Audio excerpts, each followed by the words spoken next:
እንደምን አደራችሁ። ይህ የኢትዮጵያ ፌዴራላዊ ዲሞክራሲያዊ ሪፐብሊክ ስድስተኛው የሕዝብ ተወካዮች ምክር ቤት አራተኛ ዓመት የሥራ ዘመን 27ኛ መደበኛ ስብሰባ ነው።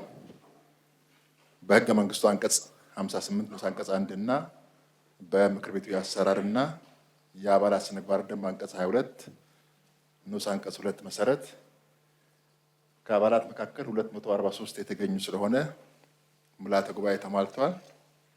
ለዛሬ ሁለት የተያዙ አጀንዳዎች አንደኛ የምክር ቤቱን አራተኛ ዓመት የሥራ ዘመን 26ኛ መደበኛ ስብሰባ ቃለ ጉባኤ መርምሮ ማጽደቅ፣ ሁለተኛ የእንስሳት ጤናና ደህንነት ረቂቅ አዋጅን አስመልክቶ የግብርና ጉዳዮች ቋሚ ኮሚቴ ያቀረበው ሪፖርት እና የውሳኔ ሀሳብ መርምሮ አዋጁን ማጽደቅ፣ ሶስተኛ የተጓደሉ የቋሚ ኮሚቴ አመራሮችን ለመሰየም የቀረበውን የውሳኔ ሀሳብ መርምሮ ማጽደቅ ናቸው።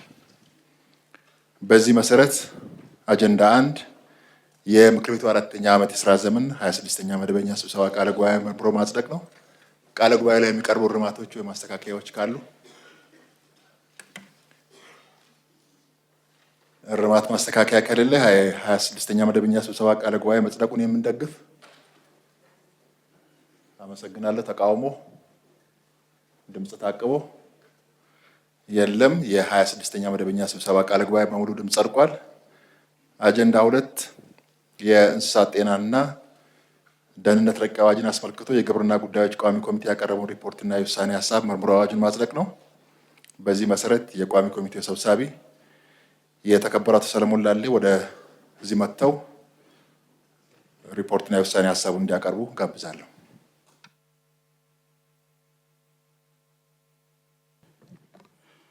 አመሰግናለሁ። የተከበሩ አፈ ጉባኤ፣ የተከበራችሁ የምክር ቤት አባላት፣ የውሳኔ ሀሳቡን እንደሚከተለው አቀርባለሁ። ሚያዝያ 21 ቀን 2017 ዓ.ም የውሳኔ ሀሳብ ቁጥር 4 2017 ዓ.ም የእንስሳት ጤና እና ደህንነት ረቂቅ አዋጅን በተመለከተ ከግብርና ጉዳዮች ቋሚ ኮሚቴ የቀረበ ሪፖርትና የውሳኔ ሀሳብ። 1 ሪፖርት። መግቢያ። በኢፌዴሪ ስድስተኛው ዙር የሕዝብ ተወካዮች ምክር ቤት በአራተኛ ዓመት የሥራ ዘመኑ መስከረም 30 ቀን 2017 ዓ.ም ባካሄደው አንደኛ መደበኛ ስብሰባ የእንስሳት ጤና እና ደህንነት ረቂቅ አዋጅ ላይ የመጀመሪያ ንባብ ካካሄደ በኋላ ረቂቅ አዋጅ ቁጥር 3/2017 ሆኖ ለዝርዝር እይታ ለግብርና ጉዳዮች ቋሚ ኮሚቴ መመራቱ ይታወሳል። በዚሁ መሰረት ቋሚ ኮሚቴው በምክር ቤቱ የአሰራርና የአባላት ስነ ምግባር ደንብ ቁጥር 6/2008 እንደተሻሻለው አንቀጽ 163 ንዑስ አንቀጽ 1 ሀ እና 172 ንዑስ አንቀጽ 2 መሰረት የሚከተለውን ሪፖርትና የውሳኔ ሀሳብ አቅርቧል። 2 በረቂቅ አዋጁ ምርመራ ሂደት የተከናወኑ ዋና ዋና ተግባራት።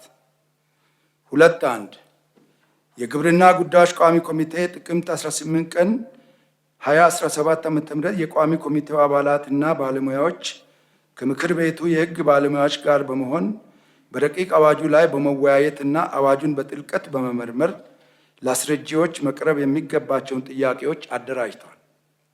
2.2 የግብርና ጉዳዮች ቋሚ ኮሚቴ ጥቅምት 20 ቀን 2017 ዓ.ም የቋሚ ኮሚቴው አባላት ባለሙያዎች እንዲሁም ከምክር ቤቱ ጽሕፈት ቤት የሕግ ባለሙያዎች ጋር በረቂቅ አዋጁ ላይ ዳግም በመወያየት እና ረቂቅ አዋጁን በጥልቀት በመመርመር ለአስረጂዎች መቅረብ የሚገባቸውን ጥያቄዎች ከምክር ቤቱ አባላት የቀረቡ ጥያቄዎችንም እና አስተያየቶችን በተጨማሪ ግብአትነት በመውሰድ ለአስረጂዎች የሚቀርቡ ጥያቄዎችን አደራጅቷል።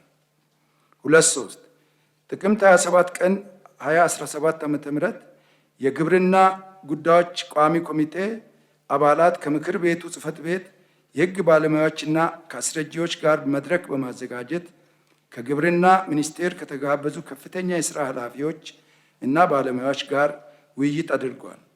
በውይይቱም አስረጂ የስራ ኃላፊዎቹ ስለ ረቂቅ አዋጁ አስፈላጊነት ገለጻ ያደረጉ ሲሆን ለቀረቡላቸው ጥያቄዎችና አስተያየቶችም በቂ ምላሽና ማብራሪያ ሰጥተዋል። የውይይቱ ቃለ ጉባኤ አባሪ ተደርጓል። 2. ቋሚ ኮሚቴው ህዳር 8 ቀን 2017 ዓ.ም ከምክር ቤቱ የበላይ አመራር ጋር በመተባበር ከሚመለከታቸው የምክር ቤቱ አመራሮችና የቋሚ ኮሚቴ ሰብሳቢዎች እንዲሁም ባለድርሻ አካላት ጋር ውይይት የተደረገ ሲሆን ከግብርና ሚኒስቴር የመጡ ከፍተኛ የስራ ኃላፊዎችና ባለሙያዎች ተገቢውን ማብራሪያና ምላሽ በመስጠት ለረቂቅ አዋጁ ግብዓት የሚሆኑ ጥያቄዎችና አስተያየቶች ለመሰብሰብ ተችሏል። የውይይት ቃለ ጉባኤ አባሪ ተደርጓል። 2. ቋሚ ኮሚቴው ህዳር 11 ቀን 2017 ዓ.ም ከግብርና ሚኒስቴር ከተጋበዙ ከፍተኛ የስራ ኃላፊዎች እና ባለሙያዎች ጋር ይፋዊ የህዝብ እና የባለድርሻ አካላት ውይይት አድርጓል። በውይይቱም ከኦሮሚያ ክልል ምክር ቤት፣ ከሲዳማ ክልል ምክር ቤት፣ ከአዲስ አበባ ምክር ቤት፣ ከአማራ ክልል ምክር ቤት፣ ከሶማሌ ክልል ምክር ቤት፣ ከሐረሪ ክልል ምክር ቤት፣ ከድሬዳዋ ከተማ አስተዳደር ምክር ቤት፣ ከጋምቤላ ክልል ምክር ቤት፣ ከደቡብ ኢትዮጵያ ክልል ምክር ቤት የግብርና ዘርፍ ቋሚ ኮሚቴዎች ሰብሳቢዎች፣ ከሲዳማ ክልል እንስሳት ሀብት ልማት ቢሮ፣ ከማዕከላዊ ኢትዮጵያ ክልል ግብርና ቢሮ፣ ከአፋር እንስሳትና ዓሳ ሀብት ልማት ቢሮ፣ ከደቡብ ኢትዮጵያ ክልል ግብርና ቢሮ፣ ከሐረሪ ክልል ግብርና ልማት ቢሮ፣ ከሶማሌ ክልል አርብቶ አደር ቢሮ፣ ከኦሮሚያ ግብርና ቢሮ፣ ከጋምቤላ ክልል የእንስሳትና ዓሳ ሀብት ቢሮ፣ ከድሬዳዋ ከተማ አስተዳደር የእንስሳት ዘርፍ ቢሮ ኃላፊዎችና የዘርፉ ክፍል ኃላፊዎች፣ ከብሔራዊ የእንስሳት ጤና ጥበቃ ኢንስቲትዩት፣ ከኢትዮጵያ የእንስሳት ሐኪሞች ማህበር፣ ከኢትዮጵያ የቁም እንስሳት ላኪዎች ማህበር፣ ከኢትዮጵያ የእንስሳት መኖ አቅራቢ ማህበር፣ ከኢትዮጵያ ስጋ አምራቾችና ላኪዎች ማህበር፣ ከኢትዮጵያ የእንስሳት ጤና ባለሙያዎች ማህበር፣ ከኢትዮጵያ ህብረተሰብ ጤና ኢንስቲትዩት፣ ከአዲስ አበባ ቄራዎች ድርጅት፣ ከአዲስ አበባ ዩኒቨርሲቲ፣ ከአዲስ አበባ ዩኒቨርሲቲ የእንስሳት ሕክምና ግብርና ኮሌጅ፣ ከኢትዮጵያ የምግብና መድኃኒት ባለስልጣን፣ ከኤልፎራ አግሮ ኢንዱስትሪ ኃላፊነቱ የተወሰነ የግል ማህበር በደብዳቤ እንዲሁም ማንኛውንም በአዋጁ ላይ አስተያየት መስጠት የሚፈልግን ሰው በኢትዮጵያ ብሮድካስቲንግ ኮርፖሬሽን ጥሪ እንዲተላለፍ ተደርጎ በተላለፈው ጥሪ መሰረት ከተገኙ ባለድርሻ አካላት ጋር የህዝብ እና የባለድርሻ አካላት ይፋዊ ውይይት ተካሂዷል። የውይይቱ ቃለ ጉባኤ አባሪ ተደርጓል። 2. ጥር 9 ቀን 2017 ዓ.ም የግብርና ጉዳዮች ቋሚ ኮሚቴ አባላት ከምክር ቤቱ ጽሕፈት ቤት የህግ ባለሙያዎች እና ከቋሚ ኮሚቴ ከፍተኛ ባለሙያዎች እንዲሁም ከግብርና ሚኒስቴር ጉዳዩ ከሚመለከታቸው ኃላፊዎች እና ባለሙያዎች ጋር በኢትዮጵያ ምግብና መድኃኒት ባለስልጣን ባቀረበው አቤቱታ መነሻ ከረቂቅ አዋጁ ጋር የኃላፊነት ግጭት የመመርመር ስራ ተሰርቷል። የውይይት ቃለ ጉባኤ አባሪ ተደርጓል። 2. መጋቢት 18 ቀን 2017 ዓ.ም የግብርና ጉዳዮች ቋሚ ኮሚቴ አባላት በረቂቅ አዋጁ ላይ በተዘጋጀው ውሳኔ ሀሳብና ሪፖርት ላይ የመጨረሻ ማጽደቂያ ውይይት በማድረግ እንዲጸድቅ ተደርጓል። የውይይት ቃለ ጉባኤም አባሪ ተደርጓል። 2.8 መጋቢት 24 ቀን 2017 ዓ.ም የግብርና ጉዳዮች ቋሚ ኮሚቴ አመራሮች፣ የንዑስ ኮሚቴ ሰብሳቢዎች እና የምክር ቤታችን የህግ ባለሙያ የግብርና ሚኒስቴር አመራሮች እና የህግ ባለሙያዎች እንዲሁም የኢትዮጵያ የምግብና መድኃኒት ቁጥጥር አስተዳደር ባለስልጣን አመራሮች እና የህግ ባለሙያዎች ጋር በመሆን ከባለስልጣኑ ከቀረበው የረቂቅ አዋጅ አንዳንድ ድንጋጌዎች የኃላፊነት መጣረዝ ያስከትላል በማለት በቀረበው ማመልከቻ መነሻ በቋሚ ኮሚቴና በህግ ባለሙያዎቻችን ጋር በጥልቀት በተመረመረው መነሻ ውይይት በማድረግ የጋራ መግባባት ተደርሷል። 3. በአስረጂና በባለድርሻ አካላት መድረክ ስብሰባ ላይ የተገኙ አስረጂዎች፣ 1. ክቡር ዶክተር ፍቅሩ ረጋሳ የግብርና ሚኒስቴር የእንስሳት ዓሳ ሀብት ልማት ዘርፍ ሚኒስትር ዴኤታ፣ 2. ክቡር ዶክተር አስራት ጤራ የእንስሳት ልማት ኢንስቲትዩት ዋና ዳይሬክተር፣ 3. ክቡር ዶክተር ተስፋዬ ሩፋኤል የእንስሳት ጤና ኢንስቲትዩት ዋና ዳይሬክተር፣ ክቡር ዶክተር ዳኛቸው በየነ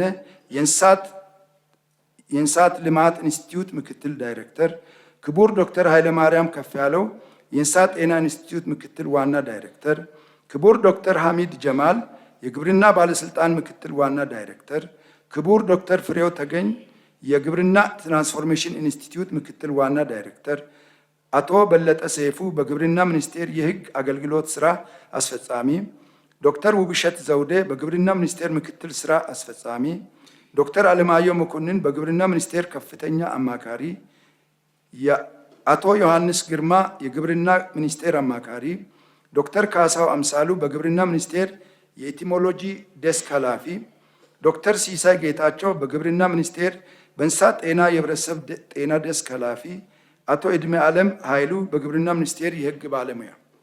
4 በምርመራ ሂደቱ የተለዩ ዋና ዋና ጭብጦች 4.1 ረቂቅ አዋጁ ሀገራችን ከድህነት ለመውጣት እያደረገችው ባለው እንቅስቃሴ ውስጥ እንደ ሀገር የተያዘውን የልማት ትሩፋት ኢኒሼቲቭ ውጤታማ በማድረግ የምግብና የስነ ምግብ ዋስትናን ለማረጋገጥ የስራ ዕድል ፈጠራን ለማበረታታትና የውጭ ምንዛሪ ግኝትን ለማሳደግ የሚያግዝ በዓለም አቀፍ ደረጃ ተአማኒነት ያለው የእንስሳት ጤና አገልግሎት በመገንባት ሀገራችን ያላትን የገበያ ድርሻ ለማስጠበቅ እና አዲስ ገበያዎች ውስጥ ዘልቆ ለመግባት የሚያስችል ስርዓት የሚዘረጋ መሆኑ። 4.2 ረቂቅ አዋጁ ከእንስሳት ወደ ሰው ከሰው ወደ እንስሳት የሚተላለፉ በሽታዎችን ለመከላከል እና የእንስሳት ደህንነት ለማስጠበቅ እንዲሁም ዓለም አቀፍ የእንስሳት ውጤትና ተዋጽኦ ንግድ በሀገራችን እንዳይስፋፋ የሚያግዱትን ድንበር ተሻጋሪ የእንስሳት በሽታዎች ቁጥጥር ስርዓት በበቂ ሁኔታ ለመተግበር የሚያስችል መደላድል የሚፈጥር መሆኑን። 4.3 ረቂቅ አዋጁ በእንስሳት ሕክምና ትምህርትና ስልጠና ላይ የሚታዩ የጥራት ችግሮችን በማስተካከል ሀገራችን የእንስሳት ሀብቱን በተሻለ ሁኔታ ለመጠቀም እንድትችል ሙያተኞች ዘርፉ የሚጠይቀውን ስነ ምግባር ተላብሰው የተጣለባቸውን ሙያዊ ግዴታ መወጣት እንዲችሉ የሚያደርግ ስርዓት ላይ ትኩረት ያደረገ መሆኑ። 4.4 ረቂቅ አዋጁ የእንስሳት ውጤትና ተረፈ ምርትን ተቀባይ ሀገራት እንደ አስገዳጅ መስፈርት የሚጠይቁትን የምርት ጥራት፣ የመድኃኒት ቅሪት ምርመራ እና ሌሎች ተያያዥነት ያላቸው ጉዳዮችን ቁጥጥርና ክትትል ለማድረግ የሚያስችል ድንጋጌዎችን ያካተተ መሆኑን የሚሉት በጭብጥነት ተለይተዋል። 5 በረቂቅ አዋጁ ላይ የተደረጉ ማሻሻያዎች 5.1 የረቂቅ አዋጁ አንቀጽ 2 ከንዑስ አንቀጽ 1 ቀጥሎ ሌላ አዲስ ንዑስ አንቀጽ 2 ሆኖ የገባ ሲሆን ቀጣዮቹ ንዑስ አንቀጾች በቅደም ተከተል ተሸጋሽገዋል። ንዑስ አንቀጽ 2 እንስሳት ጤና ማለት የእንስሳት ሕክምና አገልግሎት መስጠትን፣ የእንስሳት በሽታ መከላከል መቆጣጠርና ማስወገድን፣ የበሽታ ቅኝትና ዳሰሳን፣ የላቦራቶሪ አገልግሎት በእንስሳት ሕክምና፣ የህብረተሰብ ጤና ጥበቃን፣ የምርት ጥራትና ደህንነት ቁጥጥርን፣ የገቢና ወጪ ምርትና ቁጥጥር የሚደረግበት ቁስ ቁጥጥርን፣ የእንስሳት መድኃኒት አጠቃቀምን እንዲሁም የእንስሳት ምዝገባ ልየታና ክትትል ሌሎች ተያያዥ ያካትታል። ምክንያት ለሐረጉ ትርጉም በመስጠት ድንጋጌው ውስጥ ያሉ ግልጽ ያልሆኑ ጉዳዮችን ለማብራራት ሲባል ነው። 5.2 በረቂቅ አዋጁ አንቀጽ 2 ንዑስ አንቀጽ 3 እንዲወጣ የተደረገ ሲሆን ቀጣዮቹ ንዑስ አንቀጾች በቅደም ተከተላቸው ተስተካክለዋል። ምክንያት ለዶሮ የተሰጠው ትርጉም እንስሳ በሚለው አጠቃላይ ትርጉም ውስጥ የተጠቃለለ ስለሆነ ነው። 5.3 የረቂቅ አዋጁ አንቀጽ 2 ንዑስ አንቀጽ 4 ሶስተኛ መስመር ላይ ከእንስሳት የሚገኙ ውጤቶችን ከሚለው ሐረግ ቀጥሎ ተዋጽኦችን የሚለው ቃል እንዲጨመር ተደርጓል። ምክንያት ከእንስሳት ውጤቶች በተጨማሪ ተዋጽኦችን እንዲያካትት ስለተፈለገ ነው። 5.4 ከረቂቅ አዋጁ አንቀጽ 2 ንዑስ አንቀጽ 4 ቀጥሎ ሌሎች ንዑስ አንቀጾች 5፣ 6፣ 7 እና 8 ሆነው የተጨመሩ ሲሆን ቀጣዮቹ ንዑስ አንቀጾችን በቅደም ተከተል ተሸጋሽገዋል። ንዑስ አንቀጽ 5 የእርድ እንስሳ ማለት እንደ ሀገራችን ባህልና ልማድ ወይም የውጭ ስጋ ተቀባይ ሀገራት ፍላጎት ለሰው ልጅ ምግብነት የሚውሉ አጥቢ እንስሳ፣ አሳ፣ ዶሮና ሌሎች አዋፍትን ያካትታል። ንዑስ አንቀጽ 6 ስጋ ማለት ማንኛውም ለሰው ልጅ ምግብነት እንዲውል የታሰበ የእንስሳት አካል ሲሆን የስጋ ተረፈ ምርትን አያካትትም። ንዑስ አንቀጽ 7 ተረፈ ስጋ ማለት ከዋና ስጋው በስተቀር ያሉ የእንስሳት እርድ ውጤቶች ሲሆኑ እንደ ምላስ፣ ልብ፣ ሳምባ፣ ጉበት፣ ኩላሊት፣ ጣፊያ፣ አንጎል፣ ደም፣ አጥንት፣ የበሬ ጅራት፣ ፈርስ የወጣለት ጨጓራ፣ አንጀት የመሳሰሉትን ይጨምራል። ንዑስ አንቀጽ 8 የስጋ መርማሪ ማለት በዘርፉ የሰለጠነ የሙያ ብቃት ማረጋገጫ ያለው እና በግብርና ባለስልጣን በቄራ ወይም ድርጅት ውስጥ የተመደበ ሆኖ በተቀመጠለት መስፈርት መሰረት የስጋና የስጋ ተረፈ ምርትን ደህንነትና ጥራት የሚመረምር የሚቆጣጠር እና የሚያረጋግጥ መርማሪ ነው። ምክንያት ለግልጸኝነት ሲባል ቃላቶቹ ትርጉም ስለሚያስፈልጋቸው ነው። 5 በረቂቅ አዋጁ አንቀጽ 2 ንዑስ አንቀጽ 6 በተሸጋሸገው ንዑስ አንቀጽ 10 ለትርጉም የቀረበ ሐረግ የእንስሳት ተዋጽኦ ይል የነበረ የእንስሳት ተረፈ ምርት በሚል ተቀይሯል። በተጨማሪም በሁሉም የረቂቅ ሰነዱ ድንጋጌዎች ተዋጽኦ በሚል የተገለጸው በሙሉ ተረፈ ምርት እንዲባል ሆነዋል። ምክንያት በትርጉሙ ላይ የተዘረዘሩት በሙሉ የእንስሳት ተረፈ ምርቶች ስለሆኑ ነው። 5 በረቂቅ አዋጁ አንቀጽ 2 ንዑስ አንቀጽ 13 በተሸጋሸገው ንዑስ አንቀጽ 17 ቀጥሎ ሌላ አዲስ ንዑስ አንቀጽ 18 ሆኖ የገባ ሲሆን ቀጣዮቹ ንዑስ አንቀጾች በቅደም ተከተል ተሸጋሽገዋል። ንዑስ አንቀጽ 18 ቁስ ማለት ማንኛውም የሕክምና መገልገያ፣ የቄራና የማቀነባበሪያ ድርጅት መገልገያ መሳሪያዎችን፣ ማጓጓዣ፣ ማሸጊያ፣ የላቦራቶሪ ዕቃዎችንና መሳሪያዎችን የሚያጠቃልል ሲሆን ሌሎች መሳሪያዎችንና ዕቃዎችን የሚያጠቃልል ነው።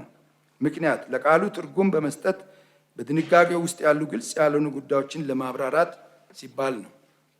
5 በረቂቅ አዋጁ አንቀጽ 2 ንዑስ አንቀጽ 17 ከተሸጋሸገው ንዑስ አንቀጽ 22 ቀጥሎ ሌላ አዲስ ንዑስ አንቀጽ 23 ሆኖ የገባ ሲሆን ቀጣዮቹ ንዑስ አንቀጾች በቅደም ተከተል ተሸጋሽገዋል። ንዑስ አንቀጽ 23 የስነ ህይወታዊ ደህንነት ማለት የእንስሳት በሽታ አምጪ ተዋሲያን ወደ እንስሳት መንጋ እንዳይገቡ እንዳይሰራጩ ለመከላከል የሚነደፉና የሚተገበሩ ተግባራት ናቸው። ምክንያት ለግልጽኝነት ሲባል ቃሉ ትርጉም ስለሚያስፈልገው ነው። 5 በረቂቅ አዋጁ አንቀጽ 2 ንዑስ አንቀጽ 25 በተሸጋሸገው ንዑስ አንቀጽ 31 ሁለተኛው መስመር ላይ ለመስጠት የተፈቀደለት ከሚለው ሐረግ ቀጥሎ ያለው የእንስሳት ሐኪም ወይም ሌላ የእንስሳት ጤና የሚለው ሐረግ እንዲወጣ ተደርጓል። ምክንያት ሁሉንም ባለሙያዎች መዘርዘር ስለሚያስፈልግ በጥቅሉ ለማስቀመጥ ሲባል ነው። ስለማያስፈልግ ሁሉንም ባለሙያዎች መዘርዘር ስለማያስፈልግ በጥቅሉ ለማስቀመጥ ሲባል ነው። 5 በረቂቅ አዋጁ አንቀጽ 2 ንዑስ አንቀጽ 27 በተሸጋሸገው ንዑስ አንቀጽ 33 ሁለተኛው መስመር ላይ ለመቆጣጠር የሚለው ቃል ተሰርዞ በበላይነት የሚመራ በሚል ሐረግ ተተክቷል። ምክንያቱም ከቁጥጥር ስራ ይልቅ በኃላፊነት መመራት የሚጠይቅ ስለሆነ ነው። 5 በረቂቅ አዋጁ አንቀጽ 2 ንዑስ አንቀጽ 31 በተሸጋሸገው ንዑስ አንቀጽ 37 ሁለተኛው መስመር ላይ የጋራ በሆነ ከሚለው ቀጥሎ እንዲሁም አራተኛው መስመር ላይ የመከላከል ከሚለው ቃል ቀጥሎ ያለው የባዮሴኩሪቲ የሚል ቃል ስነ ህይወታዊ ደህንነት በሚል ሐረግ ተተክቷል። በተጨማሪም በሁሉም የረቂቅ ሰነዱ ድንጋጌዎች ቃሉ ባለበት ቦታ ሁሉ በተመሳሳይ የሚተካ ይሆናል። ምክንያት ቃሉ የእንግሊዝኛ ቃል ስለሆነ ወደ አማርኛ መመለስ ስለሚገባው ነው። 5 በረቂቅ አዋጁ አንቀጽ 2 ንዑስ አንቀጽ 37 በተሸጋሸገው ንዑስ አንቀጽ 43 እንደገና በአዲስ መልክ ተስተካክሎ ቀርቧል። ንዑስ አንቀጽ 43 ማቀነባበሪያ ድርጅት ማለት የእንስሳት ውጤቶች እና ተረፈ ምርትን ተፈጥሯዊ ይዘቱን ሳይለውጥ ለምግብነት ወይም ለሌላ አገልግሎት እንዲውል የሚያዘጋጅ ተቋም ነው። ይህም የእንስሳት ውጤትና የእንስሳት ተረፈ ምርት ማከማቻ እና የማጓጓዣ አገልግሎት ሰጪ ተቋማትን ያካትታል። ምክንያት እሴት በመጨመር የሚለው አሻሚ ትርጉም ስለሚይዝ ለማስወጣትና ከተፈጥሯዊ ይዘቱ ጋር ያለ መሆኑን ለማመላከት እንዲሁም የማከማቻና ማጓጓዣ አገልግሎት ተቋማትንም እንዲያካትት ተፈልጎ ነው። 5.12 በረቂቅ አዋጁ አንቀጽ 2 ንዑስ አንቀጽ 37 በተሸጋሸገው ንዑስ አንቀጽ 43 ቀጥሎ አዲስ ንዑስ አንቀጽ 44 እና 45 ሆኖ የገቡ ሲሆን ቀጣዮቹ ንዑስ አንቀጾች በቅደም ተከተል ተሸጋሽገዋል።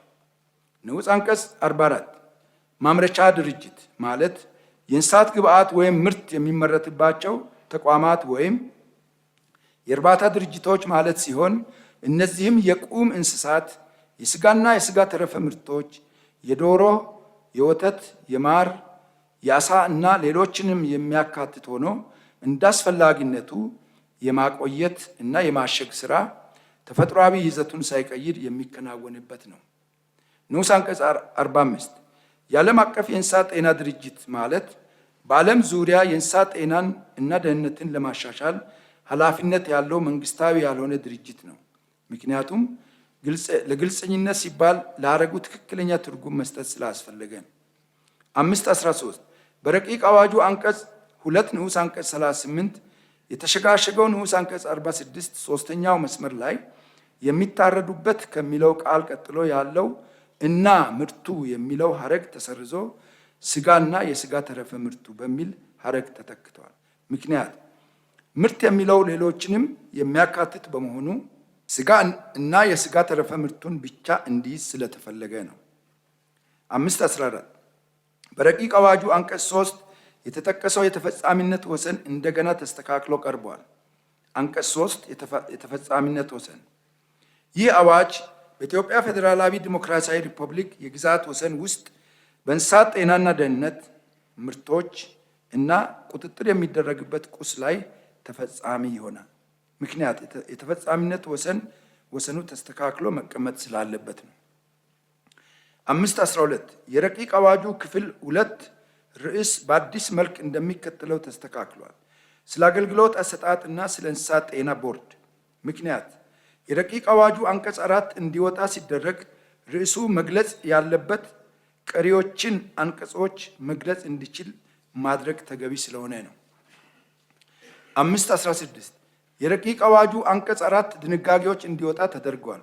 ቀጣይ አንቀጾችን በቅደም ተከተል ተሸጋሽገዋል። ምክንያት ባልተቋቋመና ባልተደራጀ የእንስሳት ጤና ቦርድ በአንቀጽ 4 ንዑስ አንቀጽ 1 ላይ ስልጣንና ኃላፊነት መገለጹ ተገቢ ባለመሆኑ ነው።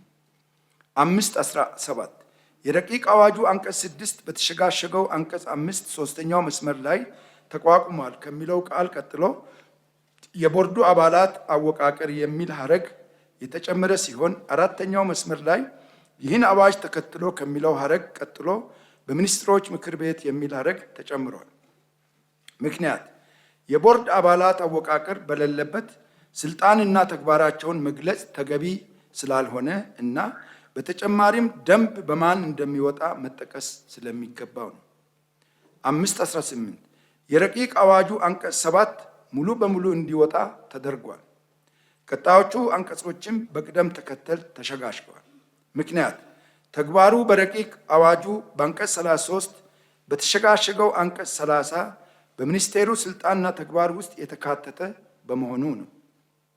5.19 በረቂቅ አዋጁ አንቀጽ 8 በተሸጋሸገው አንቀጽ 6 ንዑስ አንቀጽ 3 ሶስተኛው መስመር ላይ የእንስሳት ጤና ተቋም ከሚለው ሐረግ ቀጥሎ ያለው ወይም የእንስሳት ጤና ዳይሬክተር የሚለው እንዲወጣ ተደርጓል።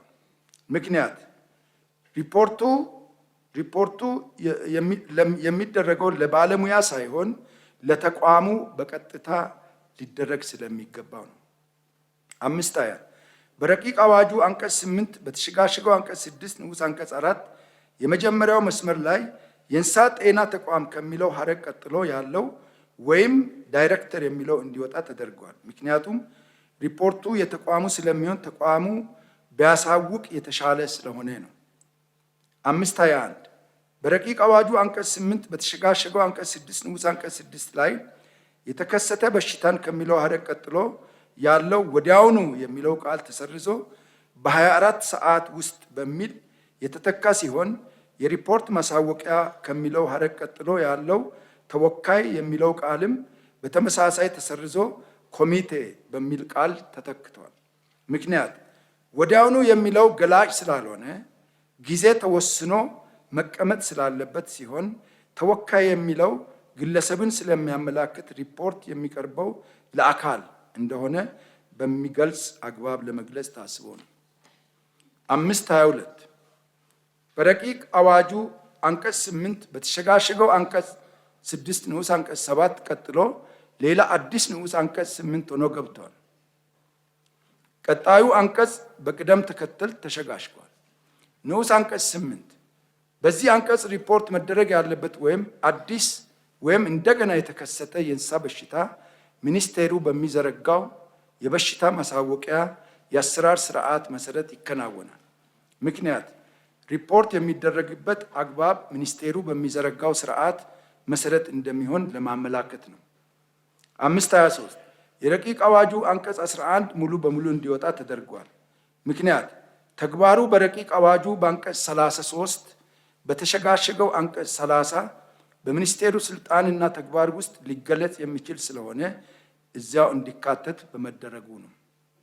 524 በረቂቅ አዋጁ አንቀጽ 12 በተሸጋሸገው አንቀጽ 9 ንዑስ አንቀጽ 1 ሶስተኛው መስመር ላይ ለመቆጣጠር ሲባል ከሚለው ሐረግ ቀጥሎ ያለው በሕግ በተቋቋመ ድርጅት የሚለው ሐረግ ተሰርዞ ከማንኛውም ሰው በሚል የተተካ ሲሆን በአምስተኛው መስመር ላይ ያለው እንዳስፈላጊነቱ እንዲሁም በስድስተኛው መስመር ላይ ያለው ዝርዝር አፈጻጸሙ በመመሪያ ይወሰናል የሚሉት ሙሉ በሙሉ እንዲወጡ ተደርጓል። ምክንያት አንደኛ የመከላከልና የመቆጣጠር ስራው በሕግ ከተቋቋመ ድርጅት ላይ ብቻ ሳይሆን በማንኛውም ሰው ላይ ተግባራዊ መሆን ስላለበት ነው። ሁለተኛ እንዳስፈላጊነቱ የሚለው ቃል ግዴታን የማያመላክት ስለሆነ ነው። ሶስተኛ ስለ ዝርዝር አፈጻጸም መመሪያ በዚሁ አንቀጽ ንዑስ አንቀጽ 5 ላይ ሁሉንም በሚያጠቃልል መልኩ ስለተቀመጠ ድግግሞሽ ስለማያስፈልግ ነው። 525 በረቂቅ አዋጁ አንቀጽ 12 የተሸጋሸገው አንቀጽ 9 ንዑስ አንቀጽ 2 እንደገና ተስተካክሎ ቀርቧል። ንዑስ አንቀጽ 2 በንዑስ አንቀጽ 1 የተጠቀሰው ቢኖርም የእንስሳው ወይም የምርት ባለቤት የምርት ጥራት እና ደህንነት መስፈርት ካላሟላ ወይም እንስሳው የታመመ ሆኖ ወይም የጤና ስጋት ኖሮበት የተወረሰ ሰብአዊነት ባለው ሁኔታ የተገደለና የተወገደ ከሆነ ካሳ አይከፈልም። ምክንያት ሕግ ባለማክበሩ ብቻ ሳይሆን የበሽታውን ስርጭት እና ስጋት መሰረት ያደረገ ክልከላና ውሳኔ ጭምር መሆን ስላለበት ነው። 526 በረቂቅ አዋጁ አንቀጽ 12 የተሸጋሸገው አንቀጽ 9 ንዑስ አንቀጽ 4 ላይ ምክንያት ተጠርጥሮ የሚለው ሐረግ ተሰርዞ ተይዞ በሚል ቃል ተተክቷል። ምክንያቱም በመጠርጠሩ ብቻ ሳይሆን በበሽታ የተያዘ መሆኑ ከተረጋገጠ ካሳ መክፈል ተገቢ ስላልሆነ ነው። 527 በረቂቅ አዋጁ አንቀጽ 12 በተሸጋሸገው አንቀጽ 9 ንዑስ አንቀጽ 5 የድንጋጌው መጀመሪያ ላይ ስለ እንስሳት ሰብአዊ ግድያ መወገድ እና የሚለው ሐረግ እንዲወጣ የተደረገ ሲሆን አዋጁን ለማስፈጸም ከሚለው ቀጥሎ በሚኒስቴሩ የሚል ቃል ተጨምሯል። ምክንያቱም የሐረጉ መውጣት ንዑስ አንቀጹ የሚደነግገው ስለ ካሳ ክፍያ ሲሆን ሐረጉ ለድንጋጌው ምንም የሚጨምረው እሴት ስለሌለው ነው። በተጨማሪም መመሪያ የሚያወጣው ባለቤት በግልጽ ማመላከት ተገቢ ስለሆነ ነው። 528 የረቂቅ አዋጁ ክፍል 4 የርዕሱ መጀመሪያ ላይ የእንስሳት ከሚለው ቀጥሎ ያለውና የሚለው የተዘረዘ ሲሆን እንስሳት ውጤት ከሚለው ሐረግ ቀጥሎ ደግሞ እና ተረፈ ምርት የሚል ሐረግ ተጨምሯል። ምክንያት ዋና ርዕሱ በስሩ ያሉትን አንቀጾች የሚያቅፍ መሆን ስላለበት ነው። 529 በረቂቅ አዋጁ አንቀጽ 13 በተሸጋሸገው አንቀጽ 10 ርዕስ በተመሳሳይ የእንስሳት ከሚለው ቀጥሎ ያለው እና የሚለው የተሰረዘ ሲሆን እንስሳት ውጤት ከሚለው ሐረግ ቀጥሎ ደግሞ እና ተረፈ ምርት የሚል ሐረግ ተጨምሯል። ምክንያት በድንጋጌው ውስጥ ያሉትን አብይ ሐሳቦች የያዘ የተሟላ ርዕስ እንዲሆን ሲባል ነው። 530 በረቂቅ አዋጁ አንቀጽ 13 በተሸጋሸገው አንቀጽ 10 ድንጋጌ ሁለተኛው መስመር ላይ የእንስሳት ውጤቶች ከሚለው ሀረግ ቀጥሎ እና ተረፈ ምርት የሚል ተጨምሯል። ምክንያቱም ልየታና ክትትሉ ተረፈ ምርቱንም ማካተት ስላለበት ነው።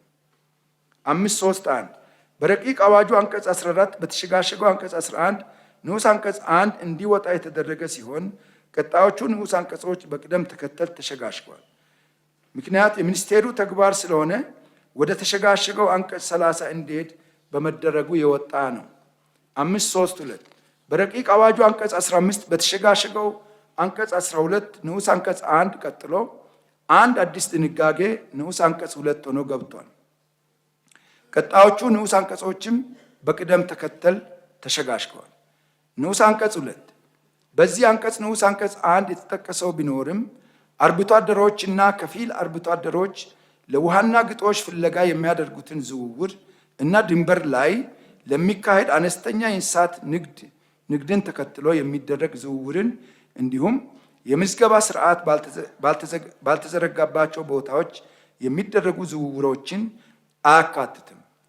ነገር ግን በድንበር ዘለል በሽታ ምክንያት የበሽታ ፍንዳታ በሚከሰትበት ወቅት በንዑስ አንቀጽ 1 የተቀመጠው ድንጋጌ ተግባራዊ ይደረጋል።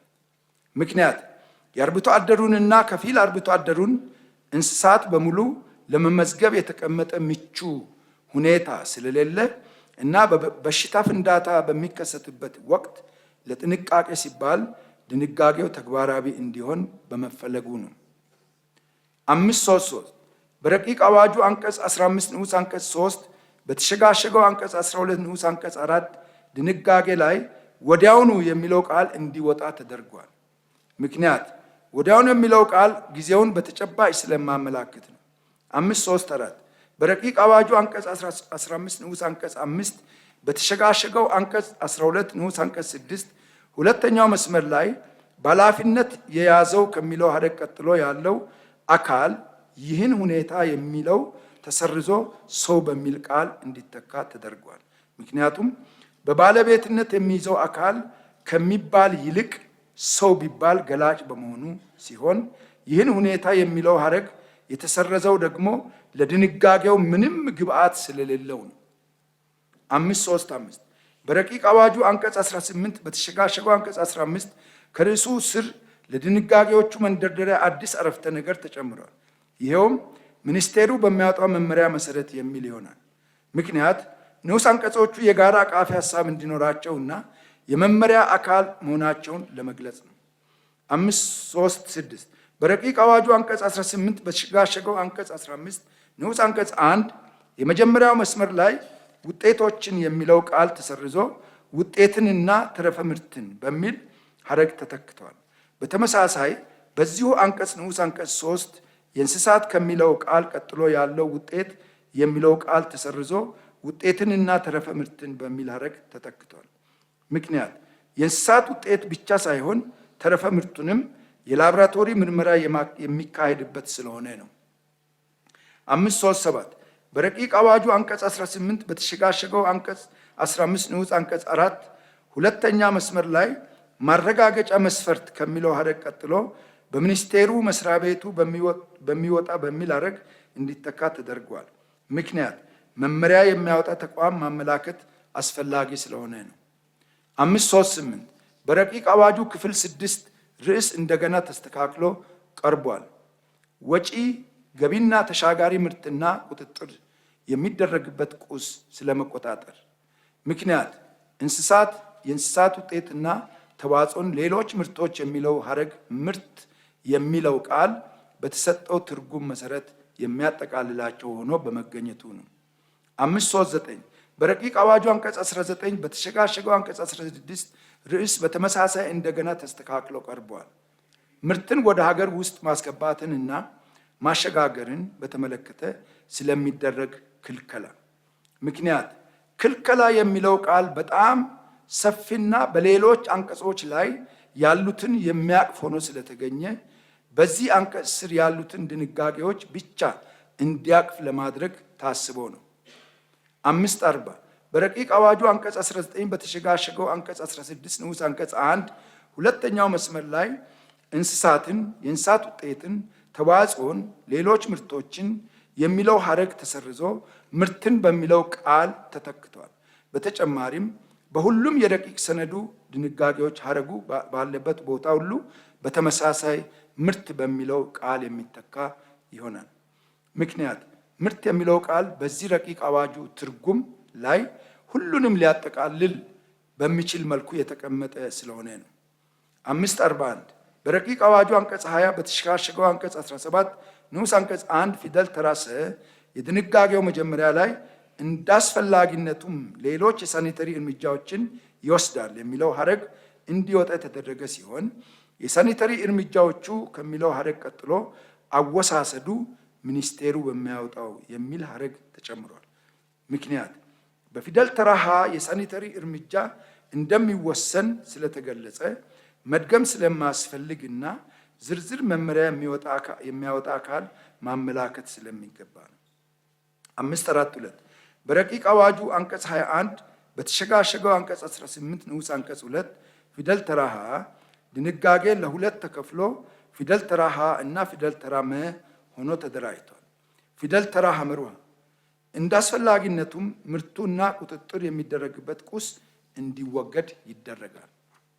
ፊደል ተራ መ በዚህ አንቀጽ ንዑስ አንቀጽ 2 ሀ መሰረት የሚወገድ እንስሳ ሰብአዊነት በተሞላበት ሁኔታ መሆን አለበት። ምክንያት በድንጋጌ የሚወገዱትን ጉዳዮች እንደ የባህሪያቸው ለይቶ ለማሳየት እና ግልጽ ለማድረግ ታስቦ ነው። 543 በረቂቅ አዋጁ አንቀጽ 22 በተሸጋሸገው አንቀጽ 19 ንዑስ አንቀጽ 1 ሶስተኛው መስመር ላይ መመሪያ መሰረት ከሚለው ሐረግ ቀጥሎ ያለው ያለማንም ጣልቃ ገብነት የሚለው ሐረግ እና እርምጃ የመውሰድ ከሚለው ቀጥሎ ያለው ሙሉ የሚለው ቃል እንዲወጡ ተደርገዋል። ምክንያት ክትትል የሚደረግበትን ምርትና ቁስ በኳራንቲን ተቆጣጣሪ ባለሙያው ብቻ የሚያልቅ አይነት መብት ስለሚሰጥ ነው። 544 በረቂቅ አዋጁ ክፍል 7 ርዕስ ላይ የእንስሳት ውጤት ከሚለው ቀጥሎና ተረፈ ምርት የሚል ተጨምሯል። ምክንያቱም ገላጭ የሆነ ርዕስ እንዲሆን ስለተፈለገ ነው።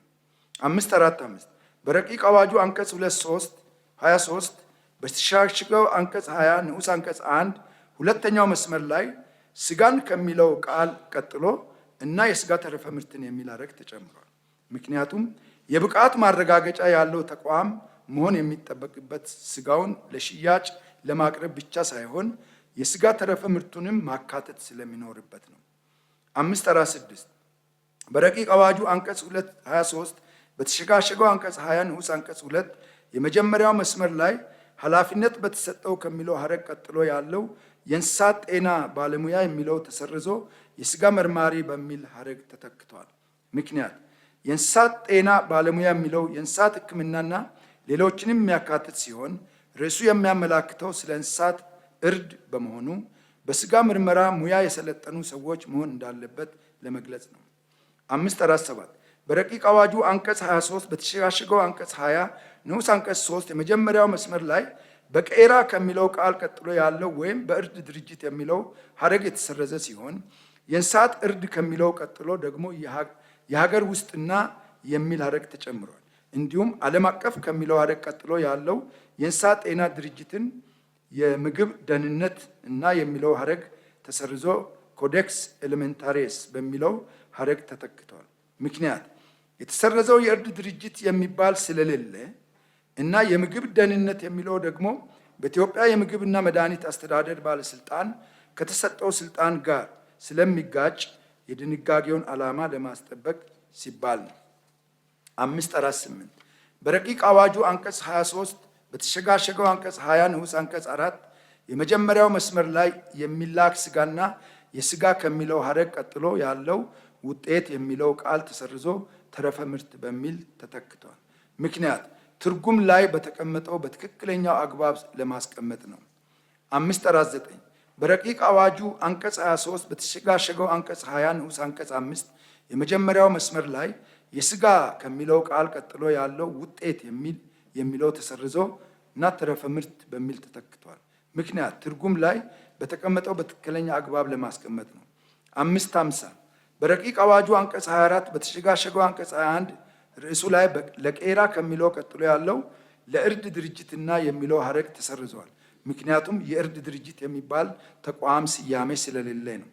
551 በረቂቅ አዋጁ አንቀጽ 24 በተሸጋሸገው አንቀጽ 21 ንዑስ አንቀጽ 1 ፊደል ተራ ሀ ሁለተኛ መስመር ላይ ለወጪ ንግድ የሚለው ከሚለው ሀረግ ቀጥሎ ያለው የስጋን ወይም ሌሎች የእንስሳት ውጤት የሚለው ተሰርዞ የእንስሳት ውጤትና ተረፈ ምርት በሚል ተተክቷል። ምክንያቱም ትክክለኛ አገላለጽ መቀመጥ ስላለበት ነው።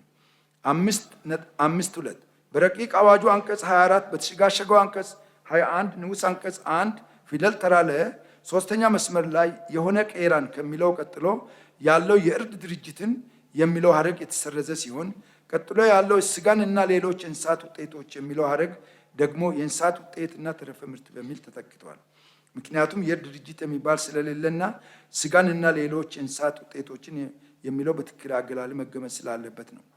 553 በረቂቅ አዋጁ አንቀጽ 24 በተሸጋሸገው አንቀጽ 21 ንዑስ አንቀጽ 2 የመጀመሪያው መስመር ላይ ቄራው ከሚለው ቃል ቀጥሎ ያለው የእርድ ድርጅት የሚለው ሀረግ ተሰርዟል።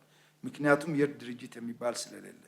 5.54 በረቂቅ አዋጁ አንቀጽ 4 በተሸጋሸገው አንቀጽ 21 ንዑስ አንቀጽ 3 የመጀመሪያው መስመር ላይ የቄራ ከሚለው ቃል ቀጥሎ ወይም የስጋ ማቀነባበሪያ ድርጅት የሚል የተጨመረበት ሲሆን አመራሩ የተቀመጠውን ከሚለው ሀረግ ቀጥሎ ደረጃ የሚለው ቃል ተሰርዞ መስፈርት በሚል ተተክቷል።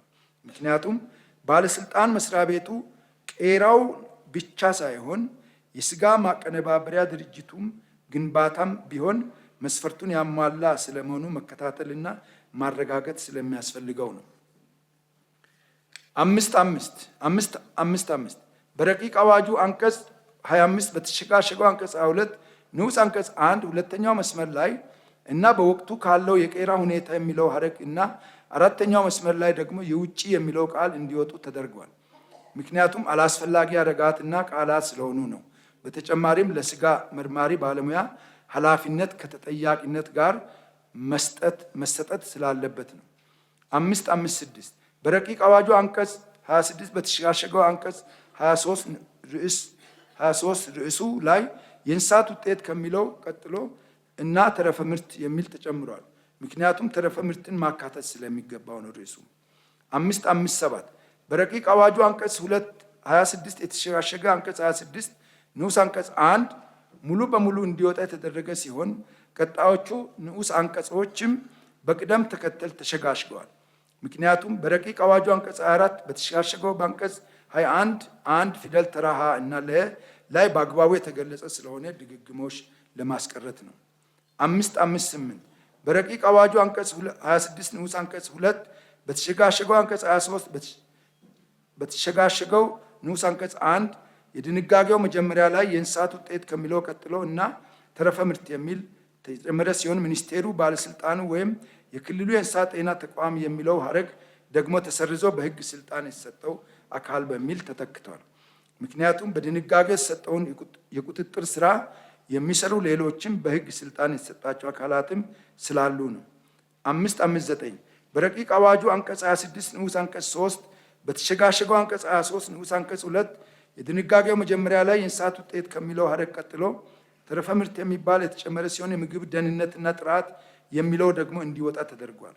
ምክንያቱም የወጣው ሀረግ ለግብርና ባለስልጣን ከተሰጠው ስልጣን ውጪ ስለሚሄድ ነው። ተረፈ ምርት የሚለው ከእንስሳት ውጤት በተጨማሪነት መገለጽ ስላለበት ነው። 560 በረቂቅ አዋጁ አንቀጽ 27 በተሸጋሸገው አንቀጽ 24 የርዕሱ መጨረሻ ላይ ግዴታ የሚለው ቃል ተሰርዞ ኃላፊነት በሚል ተተክቷል።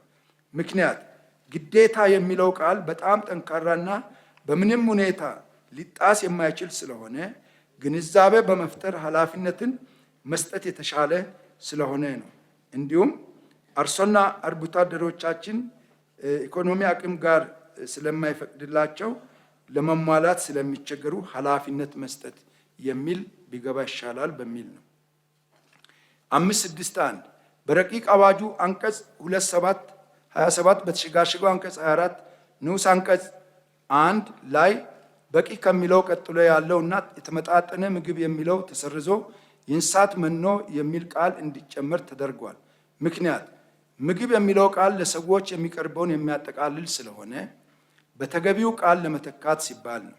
5.62 በረቂቅ አዋጁ አንቀጽ 3(1) በተሸጋሸገው አንቀጽ 28 ንዑስ አንቀጽ 1 ለሁለት ተከፍሎ ንዑስ አንቀጽ 1 እና ንዑስ አንቀጽ 2 ሆኖ በአዲስ ተደራጅቷል። ንዑስ አንቀጽ 2 የነበረው ደግሞ ንዑስ አንቀጽ 3 ሆኗል።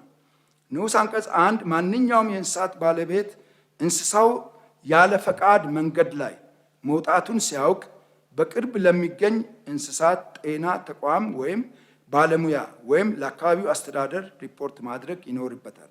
ንዑስ አንቀጽ 2 ባለቤት አልባ እንስሳ ማግኘቱን የጠረጠረ የአካባቢው ሰው በቅርብ ለሚገኝ የእንስሳት ጤና ተቋም ወይም ባለሙያ ወይም ለአካባቢው አስተዳደር ሪፖርት ማድረግ ይኖርበታል። ምክንያት ሁለት ራሳቸውን የቻሉ ሀሳቦች በአንድ ላይ ተጨፍልቀው ስለነበር ግዴታን በየመልኩ ለመግለጽ ሲባል ነው። 563 በረቂቅ አዋጁ አንቀጽ 31 ንዑስ አንቀጽ 2 በተሸጋሸገው አንቀጽ 28 ንዑስ አንቀጽ 3 ወይም ባለሙያ የሚለው ሀረግ ተሰርዞ እና የአካባቢው አስተዳደር የሚል ተጨምሯል። ምክንያት ባለሙያው እርምጃ ለመውሰድ ምቹ ሁኔታ ስለሌለው ኃላፊነቱን ተቋም ቢወስድ የተሻለ ስለሚሆን ነው። 564 በረቂቅ አዋጁ ክፍል 9 አንቀጽ 33 በተሸጋሸገው አንቀጽ 30 እንደገና በአዲስ መልክ የንዑስ አንቀጽ ድንጋጌዎች ይዞ ተደራጅቷል። አንቀጽ 30 የሚኒስቴሩ ስልጣንና ተግባር። የተከበራችሁ የምክር ቤት አባላት በሶስት በተለያዩ ቦታ የተደራጀውን ወደ አንድ እንደገና አስተካክለን ያመጣነው ስለሆነ ይህን ሁሉ ዝርዝር የሚኒስቴሩን ተግባርና ስልጣን ከማነብ በእጃችሁ ስላለ ብናልፍ እና አደራጅተን ግን በዚህ መልኩ እንደተቀመጠ እንድትረዱ ነው። የተደራጀበት ምክንያት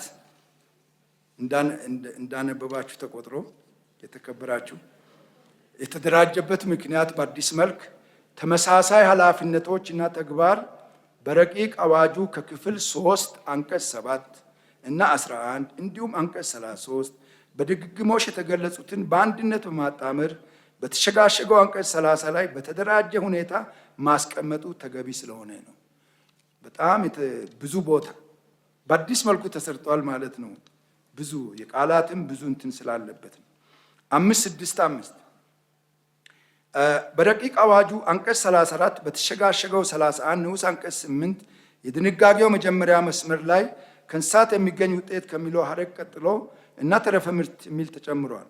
ይህም ባለስልጣኑ የጥራትና ደህንነት ቁጥጥር ውስጥ ተረፈ ምርቱን አብሮ ሊካተት ስለሚገባው ነው። 566 በረቂቅ አዋጁ አንቀጽ 36 በተሸጋሸገው አንቀጽ 33 ከድንጋጌዎቹ በላይ ባለው አረፍተ ነገር ላይ በሰጠው ውክልና መሰረት የሚለው ሀረግ እንዲወጣ ተደርጓል። ምክንያቱም ለክልል የሚሰጡ ተግባርና ኃላፊነቶች በሕግ የተደነገጉ እንጂ በውክልና የሚሰጡ ስላልሆነ ነው። 567 በረቂቅ አዋጁ አንቀጽ 36 በተሸጋሸገው አንቀጽ 33 ንዑስ አንቀጽ 3 የድንጋጌው ሶስተኛ መስመር ላይ ወዲያውኑ የሚለው ቃል ተሰርዞ በረቂቅ አዋጁ በአንቀጽ 8 በተሸጋሸገው አንቀጽ 6 ንዑስ አንቀጽ 2 እና 3 በተቀመጠው የጊዜ ገደብ መሰረት በሚል ተተክተዋል። ምክንያቱም ወዲያውኑ የሚለው ቃል የሪፖርት ማድረጊያውን ጊዜ በአግባቡ ስለማመላክት ነው። 568 በረቂቅ አዋጁ አንቀጽ 36 በተሸጋሸገው አንቀጽ 33 ንዑስ አንቀጽ 6 የድንጋጌው የመጀመሪያው መስመር ላይ የእንስሳት ሐኪም ወይም ሌሎች እንስሳት ጤና ባለሙያዎች የሚለው ሀረግ ተሰርዞ የእንስሳት ጤና ባለሙያ ወይም ተቋም በሚል ተተክቷል። ምክንያት ሀረጉን የእንስሳት ጤና ባለሙያ የሚለው የሚያጠቃልለው እና ኃላፊነቱ የተቋምም ጭምር ስለሆነ ነው። በረቂቅ አዋጁ አንቀጽ 36 በተሸጋሸገው አንቀጽ 33 ንዑስ አንቀጽ 8 በድንጋጌው ሁለተኛና ሶስተኛ መስመር ላይ ቄራዎች ከሚለው ቃል ቀጥሎ ያለ እና ድርጅቶች የሚለው ቃል እንዲወጣ ተደርጓል። ቄራዎች የሚለው ቃል ራሱን ችሎ ገላጭ ስለሆነ ነው። 570 በረቂቅ አዋጁ አንቀጽ 36 በተሸጋሸገው አንቀጽ 33 ንዑስ አንቀጽ 9 የድንጋጌው ሁለተኛ መስመር ላይ ከሚኒስቴሩ ጋር ከሚለው ጋር ቀጥሎ ያለው ይተባበራል የሚለው ተሰርዞ በቅንጅት ይሰራል በሚል ተተክቷል። ቃላት በሕግ ላይ ትልቅ ትርጉም ስላላቸው ምክንያት የተቋሙ ድርሻ የመተባበር ሳይሆን በቅንጅት የመስራት ስለሆነ ነው። 571 በረቂቅ አዋጁ አንቀጽ 37 በተሸጋሸገው አንቀጽ 34 ንዑስ አንቀጽ 1 ፊደል ተራ ለ እና ሀ የድንጋጌዎቹ መጀመሪያ ላይ ለአካባቢ እንስሳት ጤና ተቋም በደረሰ መረጃ መሰረት የሚል ተጨምሮበታል። እንዲሁም በፊደል ተራ ሀ አምስተኛ መስመር ላይ ከምርቱ ጋር የሚያያዝ ከሚለው ሀረግ ቀጥሎ ያለው ሌላ ነገር የሚል ተሰርዞ ቁስ በሚል ቃል ተተክቷል። ምክንያቱም መረጃን መነሻ በማድረግ ብቻ ወደ ቅጥር ግቢ እንደሚገባ ግልጽ ለማድረግ እንዲሁም ሌላ ነገር የሚለው ሀረግ ግልጽ ስላልሆነ ለተደራሹ ግልጽ ለማድረግ ነው። 572 በረቂቅ አዋጁ አንቀጽ 37 በተሸጋሸገው አንቀጽ 34 ንዑስ አንቀጽ 1 ፊደል ተራ መ የድንጋጌው መጨረሻ ላይ ውሳኔውን በ24 ሰዓት ባልበለጠ ጊዜ ውስጥ የማሳወቅ የሚል ተጨምሯል። ምክንያቱም የእንስሳት ጤና ተቆጣጣሪ አግዶ የሚያቆይበትን ጊዜ ተወስኖ መቀመጥ ስላለበት ነው። 573 በረቂቅ አዋጁ አንቀጽ 37 በተሸጋሸገው አንቀጽ 34 ንዑስ አንቀጽ 2 የድንጋጌው መጀመሪያ መስመር ላይ ፊደል ተራ ለ ከሚለው ቀጥሎ እና ሀ የሚል ተጨምሯል። ምክንያቱም ተቋምም ቢሆን ፍቃደኛ ካልሆነ የሕግ አስከባሪ በመያዝ መግባት እንዳለበት ለማካተት ነው። 574 በረቂቅ አዋጁ አንቀጽ 37 በተሸጋሸገው አንቀጽ 34 ንዑስ አንቀጽ 2 ቀጥሎ አዲስ ድንጋጌ ንዑስ አንቀጽ 3 ሆኖ ገብቷል። ንዑስ አንቀጽ 3 የእንስሳት ጤና ተቆጣጣሪው የተሰጠውን ስልጣን ያለአግባብ ተጠቅሞ ከተገኘ በወንጀሉ ሕግ ተጠያቂ ይሆናል። ምክንያቱም ተቆጣጣሪው በስልጣን እና ኃላፊነቱ መብት የተቀመጠለት ቢሆንም ግዴታም ሊኖረው ስለሚገባ ነው። 575 በረቂቅ አዋጁ አንቀጽ 38 በተሸጋሸገው አንቀጽ 35 ንዑስ አንቀጽ 1 እንደገና ተስተካክሎ ቀርቧል። ንዑስ አንቀጽ 1 በተሰጠው አገልግሎት ላይ ቅር የተሰኘ ተገልጋይ ቅሬታውን ወይም አቤቱታውን ለሚኒስቴሩ ወይም ለባለስልጣኑ ወይም ለክልል እንስሳት ጤና ተቋም ማቅረብ ይችላል። ምክንያት በተቋሙ አገልግሎት ላይ ለተቋሙ መልሶ ማቅረብ እንደሚችልና በተቋሙ በውሳኔ ላይ ግን ቅሬታ ወይም አቤቱታ ለቀረበለት ተቋም መልሶ ማቅረብ ተገቢነት ስለሌለው ነው። 576 በረቂቅ አዋጁ አንቀጽ 38 በተሸጋሸገው አንቀጽ 38 ንዑስ አንቀጽ 2 ሁለተኛው መስመር ላይ በአስተዳደር አዋጅ የሚለው ሀረግ የፌዴራል አስተዳደር ስነ ስርዓት አዋጅ በሚል ተስተካክሏል። ምክንያት አዋጁን በተሟላ ስያሜ ለማስቀመጥ ሲባል ነው። 577 በረቂቅ አዋጁ አንቀጽ 41 በተሸጋሸገው አንቀጽ 38 በድንጋጌዎቹ በላይ ባለው የአረፍተ ነገሩ መጨረሻ ላይ ሆኖም ግን የሚል ተጨምሯል። ምክንያት የንዑስ አንቀጽ ድንጋጌዎች የልዩ ሁኔታ ስለሆነ እሱን በአግባቡ እንዲያመላክት ነው። 578 በረቂቅ አዋጁ አንቀጽ 41 በተሸጋሸገው አንቀጽ 38 ንዑስ አንቀጽ 6 በድንጋጌው መጨረሻ ላይ እና መጠን የሚለው ቃል እንዲወጣ የተደረገ ሲሆን ለሁሉም የዚህ አንቀጽ ንዑስ አንቀጽ ድንጋጌዎች ማሰሪያ መረጃውን መስጠት ይቻላል የሚል ተጨምሯል። ምክንያቱም ልዩ ሁኔታው ምንድን ነው የሚለውን መግለጽ ስለሚያስፈልግ ነው። 579 በረቂቅ አዋጁ አንቀጽ 42 በተሸጋሸገው አንቀጽ 39 ርዕስ ስለ አስተዳደራዊ እርምጃና ቅጣት በሚል እንደገና ተስተካክሎ ቀርቧል። ምክንያት ርዕሱ በስሩ ያሉትን ድንጋጌዎች በሚገልጽ መልኩ መቀመጥ ስላለበት ነው። 580 በረቂቅ አዋጁ አንቀጽ 42 በተሸጋሸገው አንቀጽ 39 ከንዑስ አንቀጽ 1 በፊት በአዲስ ሁለት ድንጋጌዎች ንዑስ አንቀጽ 1 እና 2 ሆነው የገቡ ሲሆን ንዑስ አንቀጽ 1 እና 2 የነበሩት ንዑስ አንቀጽ 3 እና 4 ሆነው ተሸጋሽገዋል።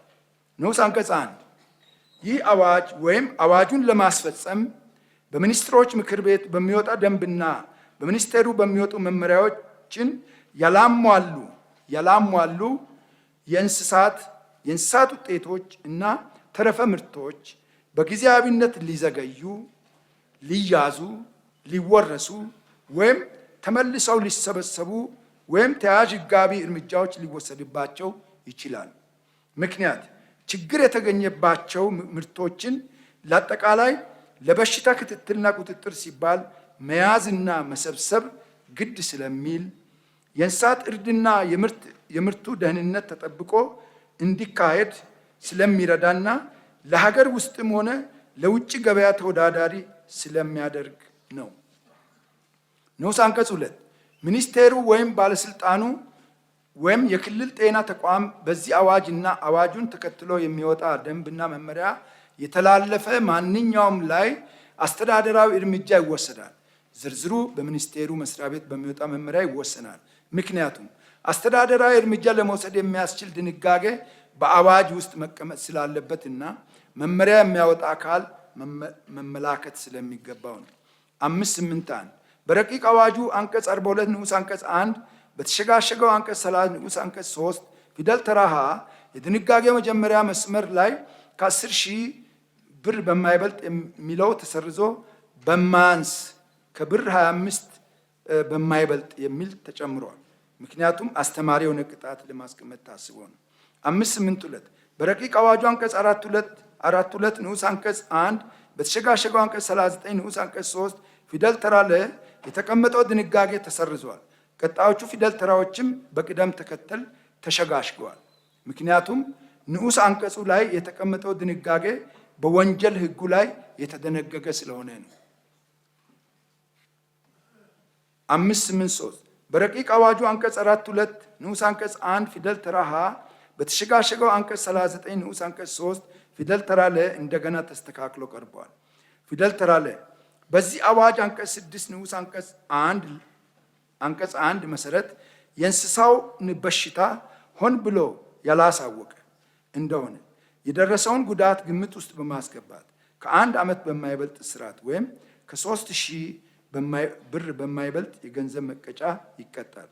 ሆኖም ግን ጥፋቱን የፈጸመው የእንስሳት ጤና ባለሙያ ወይም ድርጅት ከሆነ ከ2 ዓመት በማይበልጥ እስራት እና ከብር 10,000 በማይበልጥ የገንዘብ መቀጮ ይቀጣል። ምክንያቱም በሽታውን ያላሳወቀው ባለሙያ እና ተቋም ሲሆን የተለየ ክብደት ሊኖረው ስለሚገባ ነው። በማሻሻያው ላይ አንቀጽ 6 ተብሎ የተጠቀሰው በረቂቅ አዋጁ ላይ በአንቀጽ 8 ላይ የተጠቀሰውን ነው። 584 በረቂቅ አዋጁ አንቀጽ 42 ንዑስ አንቀጽ 1 ፊደል ተራ መ በተሸጋሸገው አንቀጽ 39 ንዑስ አንቀጽ 3 ፊደል ተራ ሀ እንደገና ተስተካክሎ ቀርቧል። ፊደል ተራ ሀ በዚህ ረቂቅ አዋጅ በአንቀጽ 8 ንዑስ አንቀጽ 1 መሰረት የእንስሳት በሽታ ከገባበት አካባቢ እንስሳን፣ የእንስሳት ውጤቶችን፣ ተረፈ ምርትን፣ ባዮሎጂካል ውጤትን፣ በበሽታ አስተላላፊ ተህዋስ የተያዘ ወይም የተበከለ ቁስን ወይም ሌላ ስፍራ ያለ ፈቃድ ያጓጓዘ እንደሆነ ከ3 ዓመት በማይበልጥ ቀላል እስራት እና ብር 15,000 በማይበልጥ የገንዘብ መቀጮ ይቀጣል። ምክንያቱም አስተማሪ የሆነ ቅጣት ለማስቀመጥ ታስቦ ነው። 585 በረቂቅ አዋጁ አንቀጽ 42 ንዑስ አንቀጽ 1 ፊደል ተራ ረ፣ ሰ እና ሸ የተቀመጡ ድንጋጌዎች ተሰርዘዋል። ቀጣዮቹ ፊደል ተራዎችም በቅደም ተከተል ተሸጋሽገዋል። ምክንያቱም የተሰረዙት ንዑስ አንቀጾች ላይ የተቀመጠው ድንጋጌ በወንጀል ሕጉ የተሸፈነ ስለሆነ ነው። 586 በረቂቅ አዋጁ አንቀጽ 42 ንዑስ አንቀጽ 1 ፊደል ተራ ቀ በተሸጋሸገው አንቀጽ 39 ንዑስ አንቀጽ 3 ፊደል ተራ ሰ በረቂቅ አዋጁ አንቀጽ 15 ይል የነበረው በተሸጋሸገው አንቀጽ 12 ሆኖ የድንጋጌው ሁለተኛ መስመር ላይ ከ5 ዓመት የሚለው ተሰርዞ ከ1 ዓመት በሚል ከ10,000 የሚለው ተሰርዞ ከ15,000 ብር በሚል ተተክቷል። ምክንያቱም ከጥፋቱ አንጻር አስተማሪ የሆነ ቅጣት ለማስቀመጥ ታስቦ ነው። 587 ረቂቅ አዋጁ አንቀጽ 42 ንዑስ አንቀጽ 1 በፊደል ተራ በ የተቀመጠው ድንጋጌው ተሰርዟል። ቀጣዮቹ ፊደል ተራዎችን በቅደም ተከተል ተሸጋሽገዋል። ምክንያቱም በወንጀል ሕጉ የተገለጹት ስለሆነ ነው። 588 በረቂቅ አዋጁ አንቀጽ 42 ንዑስ አንቀጽ 1 ፊደል ተራ ነ በተሸጋሸገው አንቀጽ 39 ንዑስ አንቀጽ 3 ፊደል ተራ ቀ አንቀጽ 24 የሚለው ተሰርዞ አንቀጽ 21 በሚል የተተካ ሲሆን የመጀመሪያው መስመር ላይ የእርድ ድርጅት ወይም የእንስሳት ውጤቶች የሚል ሀረግ እንዲወጣ ተደርጓል። ምክንያቱም ሀረጉ እንዲወጣ ተደርገው የድርጅት የሚባል ስለሌለና ሌላ እና የእንስሳት ውጤት ማቀነባበሪያ ድርጅት የዚህ የግብርና ባለስልጣን ተግባር ስላልሆነ ነው።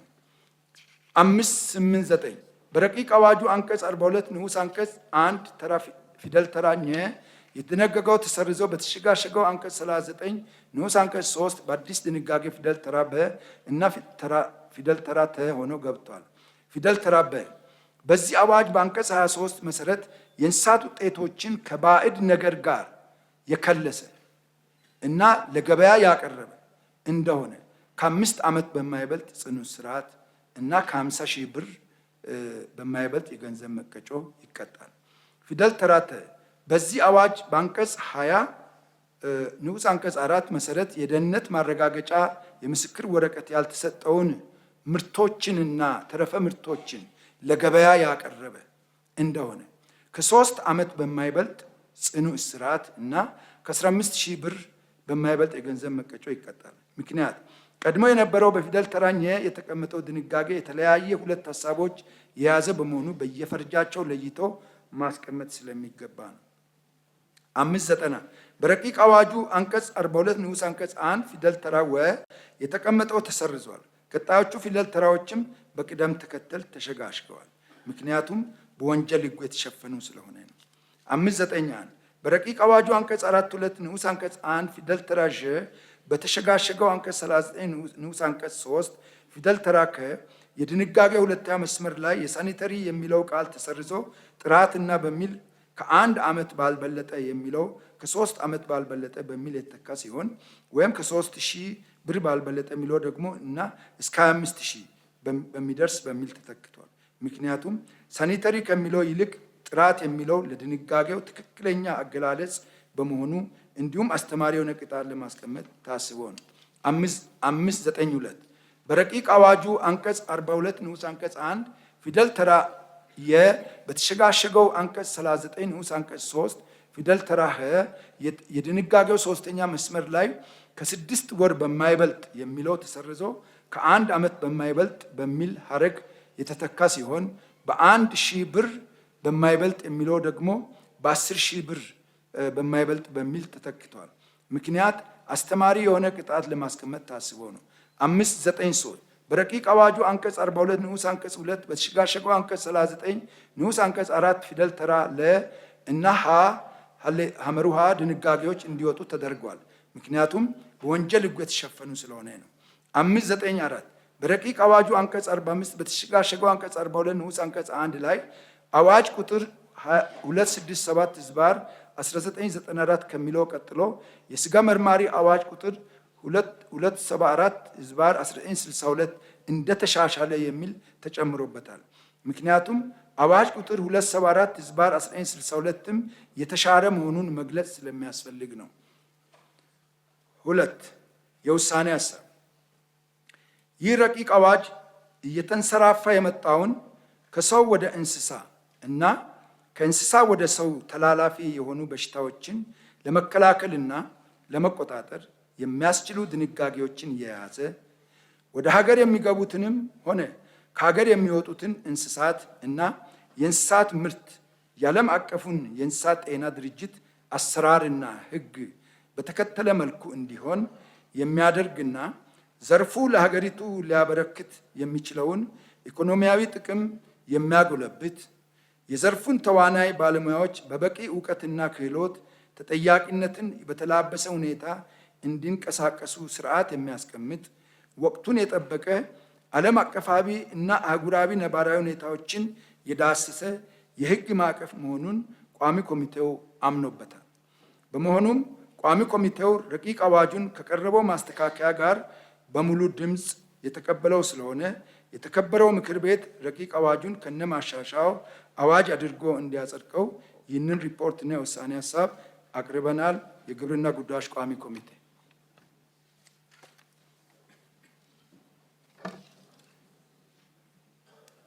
እናመሰግናለን። የተከበሩ አቶ ሰለሞን በቀረበው የውሳኔ ሀሳብ ላይ ጥያቄና አስተያየት ያላችሁ ምክር ቤት አባላት ጥያቄ፣ አስተያየት?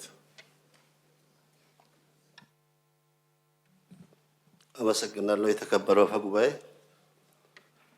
የተከበሩ አቶ ሰለሞንንም የቋሚ ኮሚቴ ሰብሳቢውን አመሰግናለሁ።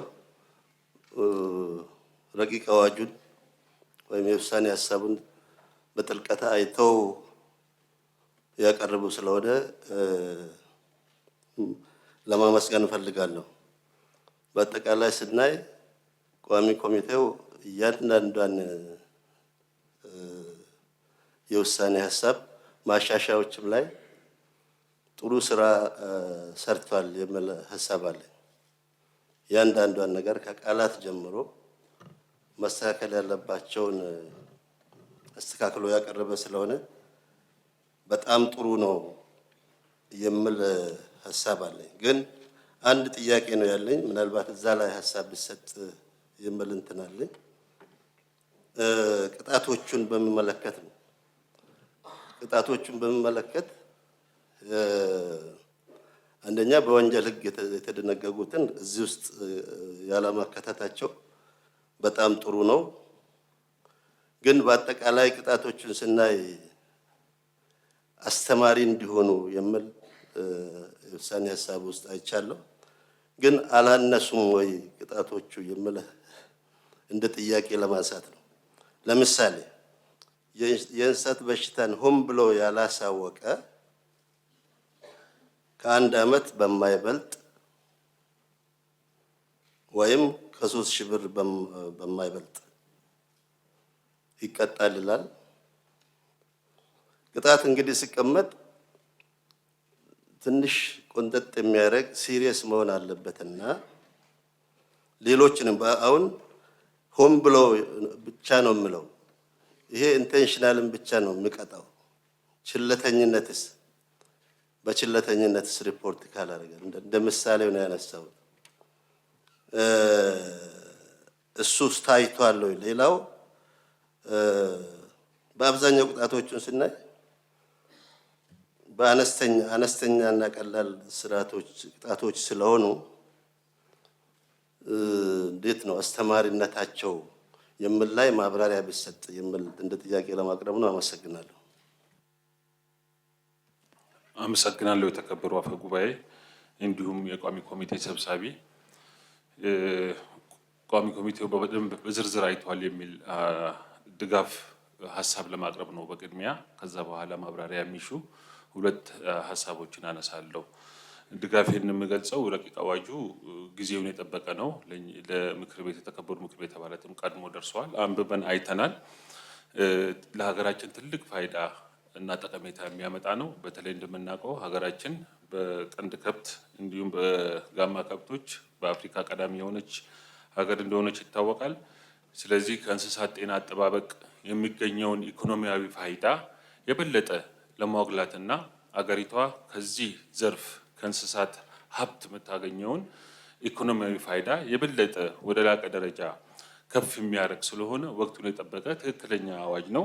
እንዲሁም ጤናማ እንስሳት እንክብካቤ ሲኖር ለሀገር ውስጥ ፍጆታም ለውጭ ሀገርም ሀገራችን ኤክስፖርት ስለምታደርግ ጥራቱን የጠበቀ በዓለም አቀፍ የጤና ተቋማትም ጥራቱን የጠበቀና ስታንዳርዱን የጠበቀ ምርት በማቅረብ ሴክተሩን ከፍ ለማድረግ ይህ በሕግ ማዕቀፍ መደገፉና የጤና እንስሳት አጠባበቅ በአዋጅ በደንብ እንዲሁም በአሰራር መደገፉ ዘርፉን የበለጠ እንደተባለው የሚያሻሽለውና ወደ ላቀ ደረጃ ከፍ የሚያደርገውና ከዘርፉ የሚገኘውንም ጥቅም የበለጠ ለማስቻል የሚያደርግ ስለሆነ እኔ ቋሚ ኮሚቴውም ሕግና ደንቡን ጠብቆ ባለሙያዎቹንም በሚገባ አሳትፎ በደንብ በዝርዝር ስላየ እኔ ምክር ቤቱ ወስዶ ቢያጸድቀው የሚል ሀሳብ አለኝ።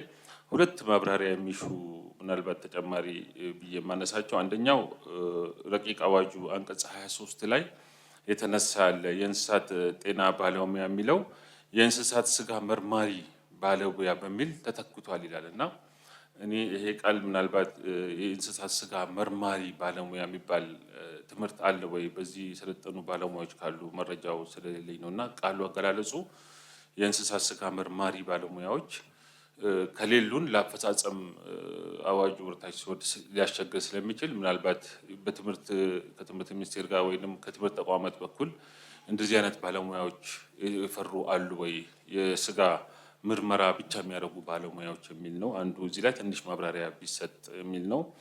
2ኛው የእንስሳት በሽታ ፍንዳታ የሚል ነገር ቃል አለ እና የእንስሳት በሽታ ፍንዳታ የሚለው ቃል አዋጅ ውስጥ ተጠቅሷል፣ የረቂቅ አዋጅ ውስጥ እና አገላለጹ ምን ለማለት ተፈልጎ ነው?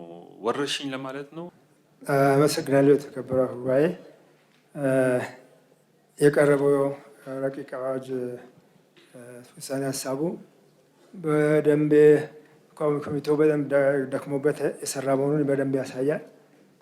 94 አንቀጾችን ማሻሻል ማለት አዋጁ እንደገና እንደ መጽሐፍ ማለት ነው እና ትልቅ ስራ ነው የሰሩት እና በጣም የሚደነቅ ነው። እኔ በጣም ሰብሳቢውንም ቋሚ ኮሚቴውን አመሰግናለሁ። ግን እንደዚህ አይነት ነገሮችም አዋጅ ለሚያረቁ ተቋማት ቢገለጽ እንደ ፊድባክ ብዙ ጊዜ የሚመጡት በጣም ማሻሻያ የሚፈልጉ ናቸው እና በደንብ እዛ አስቦበት ትንሽ አሽቶ ቢመጡ የሚል እንደው ፊድባክ ቢሰጣቸው ጥሩ። በዚህ አጋጣሚ ይህም ብዬ ያለኝ ጥያቄ ቅጣቶቹ ላይ ነው። ቅድም የተከበሩ አቶ ይሳ እንዳሉት ቀለል ያሉ ነው። መቅለሉ ብቻ ሳይሆን በጣም እኔ አገላለጹ የገረመኝ ማክሲመሙን ነው የሚያስቀምጠው። ከዚህ የማይበልጥ ጣሪያውን ነው የሚያስቀምጠው። ጣሪያ ከተቀመጠ ምን ማለት ነው? ታች የፈለገ ለምሳሌ 10,000 የማይበልጥ ከተባለ በማቴማቲክስ የማውቀው ኤኒቲንግ ለዛን 10,000 አንድም ሁለትም ሶስትም 10ም 20ም 30ም ከ10 አይበልጥም። ስለዚህ የሚፈርደው አካል የበለጠ ለማቅለል እንመቸዋል። ከ10,000 የማይበልጥ የሚሆን 1,000 ሊፈርድ ይችላል፣ 500ም ሊፈርድ ይችላል። ስለዚህ ሚኒመም ነው መቀመጥ ያለበት። ከዚህ የማያንስ ተብሎ ነው እንጂ መሆን ያለበት። የማይበልጥ ከተባለ ኤኒቲንግ ለዛን ዛት ሊቀመጥ ይችላል። ነፃ ብቻ አይሆንም፣ ግን 1 ብርም 2 ብርም 6 ብርም 1 ወርም ቅጣት ሊሆን ይችላል እና ይህም የምታዩት የሚል ሀሳብ አለ። ያመሰግናለሁ።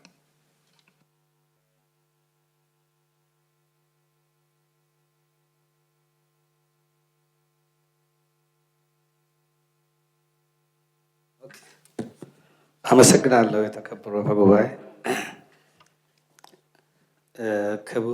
የተከበሩ የግብርና ቋሚ ኮሚቴ ሰብሳቢ ያቀረቡት ብዙ እንደለፉበት እና ብዙ መድረኮችን ያወያዩበት መሆኑን ያሳያልና እሳቸውንም እያመሰገንኩ እና ቋሚ ኮሚቴውንም አባላቶች እያመሰገንኩ ወደ ጥያቄ ያልፋለሁ። የኔ ጥያቄ የሀገር በቀል እውቀትን ከእንስሳት ጤና አጠባበቅ ዘመናዊ ሲስተም ጋር የማቀናጀት ተግባር ኢንትግሬት የማድረጉ ተግባር የሀገራችን ዋናው ዓላማ ሆኖ ሳለ በአዋጁ አንቀጽ የተካተተበትን ሁኔታ አላየሁም እና ለምን አልገባም አንቀጹ? እኔ ሳላገኘው ከዘለልኩት አላቅም። ካልሆነ ግን በአንቀጽ ገብቶ መቀመጥ አለበት የሚለውን ለማንሳት ነው። የሀገር በቀል እውቀት የባህል ሕክምና ጠቃሚ የሆኑትን ሳይንሳዊ ጠቃሚ የሆኑትን ጥቅማቸውን ለማስፋፋትና ለማሳደግ ሳይንሳዊ በሆነ መንገድ በጥናት ጥቅሙን ማስፋፋት አገራዊ ኢኮኖሚያዊ እድገት ላለው ጠቀሜታ በጣም ከፍተኛ ከመሆኑ የተነሳ በ10 ዓመት ስትራቴጂክ እቅድ ውስጥ የግብርናው ማለት ነው የተካተተ ከመሆኑ የተነሳና ከመሆኑም በላይ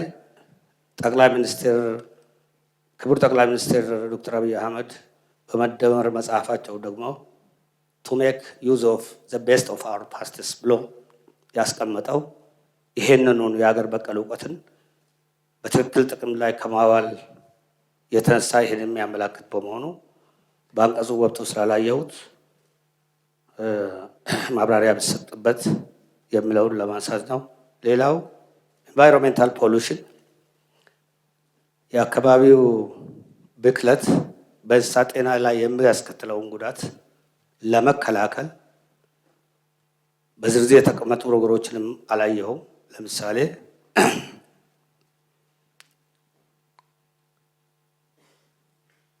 የአንበጣ መንጋን ለመቆጣጠር የሚረጨው ኬሚካል በንቦች ላይ የሚያስከትለውን ጉዳት ለመከላከል ምን ምን ነገሮች መቀመጥ እንዳለባቸው፣ ማን ኃላፊነቱን እንደሚወስድ በዝርዝር የተቀመጠ ነገር መኖር አለበት። ከዛም አልፎ ፔስቲሳይድ እና ኸርቢሳይዶችን ስንጠቀም እንስሳቶችን የሚጎዳባቸው መንገዶች አሉ። ለምሳሌ የጉሎ ምርትን ለማስፋፋት እስራኤል በምስራቅ ኢትዮጵያ ከዚህ በፊት ኢንቨስት አድርጋ የነበረችው ኬሚካል ለዛ ያስገባቻቸው ብዙ መንጋዎችን በስርዓት ባለመጠቀማቸውና ማህበረሰቡንም ቀድሞ ባለማስተማራቸው ብዙ የንብ መንጋዎች የወደሙበት ሁኔታ ነበር። ጥናቶች ይህንን ያሳያሉ። ይህንን የሚከላከል የእንስሳት ጤና እስከተባለ ድረስ በግልጽ የተቀመጠ አርቲክል መሆን አለበት። እነዚህ ነገሮች በሰው ጤና ላይም ባለፈው ጤና ቋሚ ኮሚቴ ባቀረበው አዋጅ የጤና አስተዳደር ውስጥ የሀገር በቀል እውቀቱም የአካባቢ ጤናውን በግልጽ ተቀምጦ አርቲክል ሆኖ እንዲገባ ተደርጓልና በእናንተ በኩል ለምን አልገባም የሚለውን ለማንሳት ነው። ሌላው ቻይልድ ኤንድ ቺክን ኢንቫይሮንመንትን በተመለከተ ነው። ለምሳሌ የዶሮ ኩስ እድሜያቸው ከ2 ዓመት በታች በሆኑ ህጻናት ላይ የካምፒሎባክተር ኢንፌክሽን በማስከተል የአካልና የአእምሮ እድገት እያቀጨጨ ህጻናቶችን ለአገር አድገው አስተዋጽኦ ከማበርከት ይልቅ በቤተሰብና በማህበረሰብ ላይም ሸክም እንዲሆኑ ያደርጋል።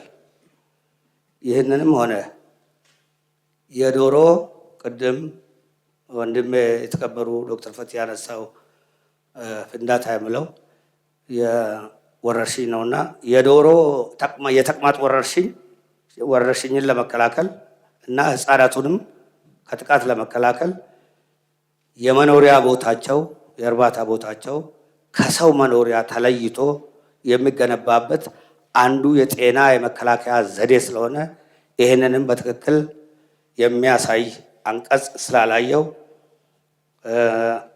ማብራሪያ ቢሰጥበትና አንቀጹ ካልገባ በአንቀጹ ገብቶ ለአንቀጹ መቆዳ እንዲሰጥ ለመጠየቅ ነው። አመሰግናለሁ።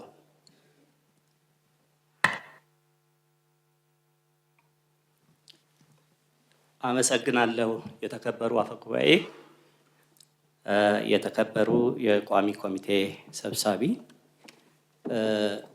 ቋሚ ኮሚቴው አዋጁን በሰፊው እንደሄደበት የተቀመጡ አርቲክሎች ያሳያሉ።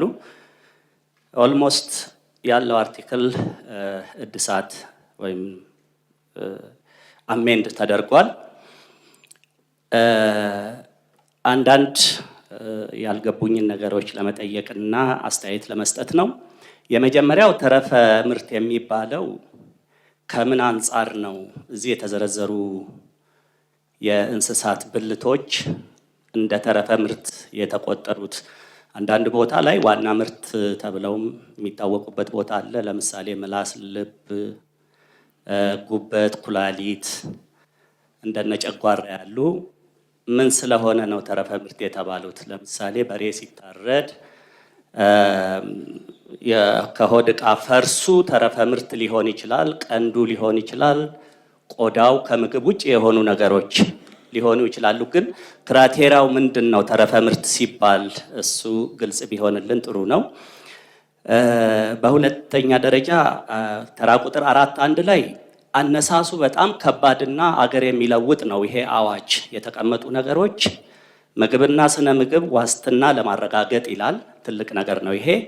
እንደገና ደግሞ የውጭ ምንዛሪ ግኝት ለማሳደግ የሚያግዝ ዓለም አቀፍ ደረጃ ተአማኒነት በዓለም አቀፍ ደረጃ ለመታመንና በሀገር ውስጥ ደግሞ የምግብ ዋስትናን ለማግኘት የሚል ትልቅ እንትን ይዞ ከተነሳ በኋላ ወደ ውስጥ ሲገባ ግን በብዛት እርማቶችን ነው፣ አስተዳደራዊ ህጋዊ ነገሮችን ነው ይዞ የሄደውና ይሄ የአፕላይድ ሳይንስ አካል ነው። ሞር ማኔጅመንቱ ህጉ ነው የተሰራው ብዬ ነው የማስበው። ይሄን ለማረጋገጥ ግን አንድ እርምጃ የተወሰደው እዚህ አዋጅ ውስጥ የፋኦ እና WHO አብረው ያወጡት ኮዴክስ አሊመንታሪየስ ተጠቅሷል። እዛ ውስጥ አጠቃላይ ነው፣ እሱ ቱ ጀነራል ነው። ለምን እስከዚህ ደቂቃ እንኳን ሰርች ሳረግ ነበር 239 ዶክመንት ነው ያለው። የኮዴክስ አሊመንታሪየስ ስታንዳርዶች ናቸው ያሉት ሁለቱ የምግብ ፋኦ እና WHO ያላቸው ስታንዳርድ። ልክኛ አሁን 1370 ቤት እንደገባን ሁሉ የህዝብ ተወካዮች ያወጣውን ህግ መጠቀም እንደማለት ነው ሳይለይና እነዚህ ትንሽ እዛ ጋር የሚጠቀሙትን የኮዴክስ አሊመንታሪየስ በአዋጅ በህጉ መጥቀስ ሰፊ ስለሆነ ተገቢውን የሚል አረፍተ ነገር ቢጨመርበት ለስራው ወይንም ለሴክተሩ ተገቢ የሆኑትን ኮዴክስ አሊመንታሪየስ ስታንዳርድ እና እንዲሁም ተገቢ የሆኑ ሌላ ዓለም አቀፍ ስታንዳርድ ቢባል የሚያሰራ ይሆናል። ያንን ለይቶ ማወቅ የሚኒስተሩ ወይም ደግሞ የሴክተሩ ኃላፊነት ይሆናል እና እኛ እንደ ህግ ኮዴክስ አሊመንታሪየስ ብለን ከማስቀመጥ ተስማሚና ተገቢ የሆነ ብናስቀምጥ የሚለውን ይዘን ብንነሳ ጥሩ ነው ብዬ አስባለሁ። አመሰግናለሁ።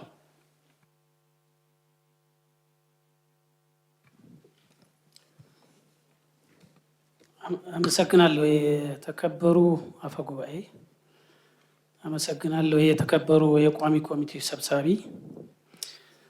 እኔም በዚህ የእንስሳት ጤንነትና ደህንነትን በሚመለከት በወጣ ህግ ላይ የራሴን አስተያየትና ጥያቄዎች ስላሉኝ በበቂ ሁኔታ እንዲመለሱልኝ ስለፈለኩ ነው የማነሳው።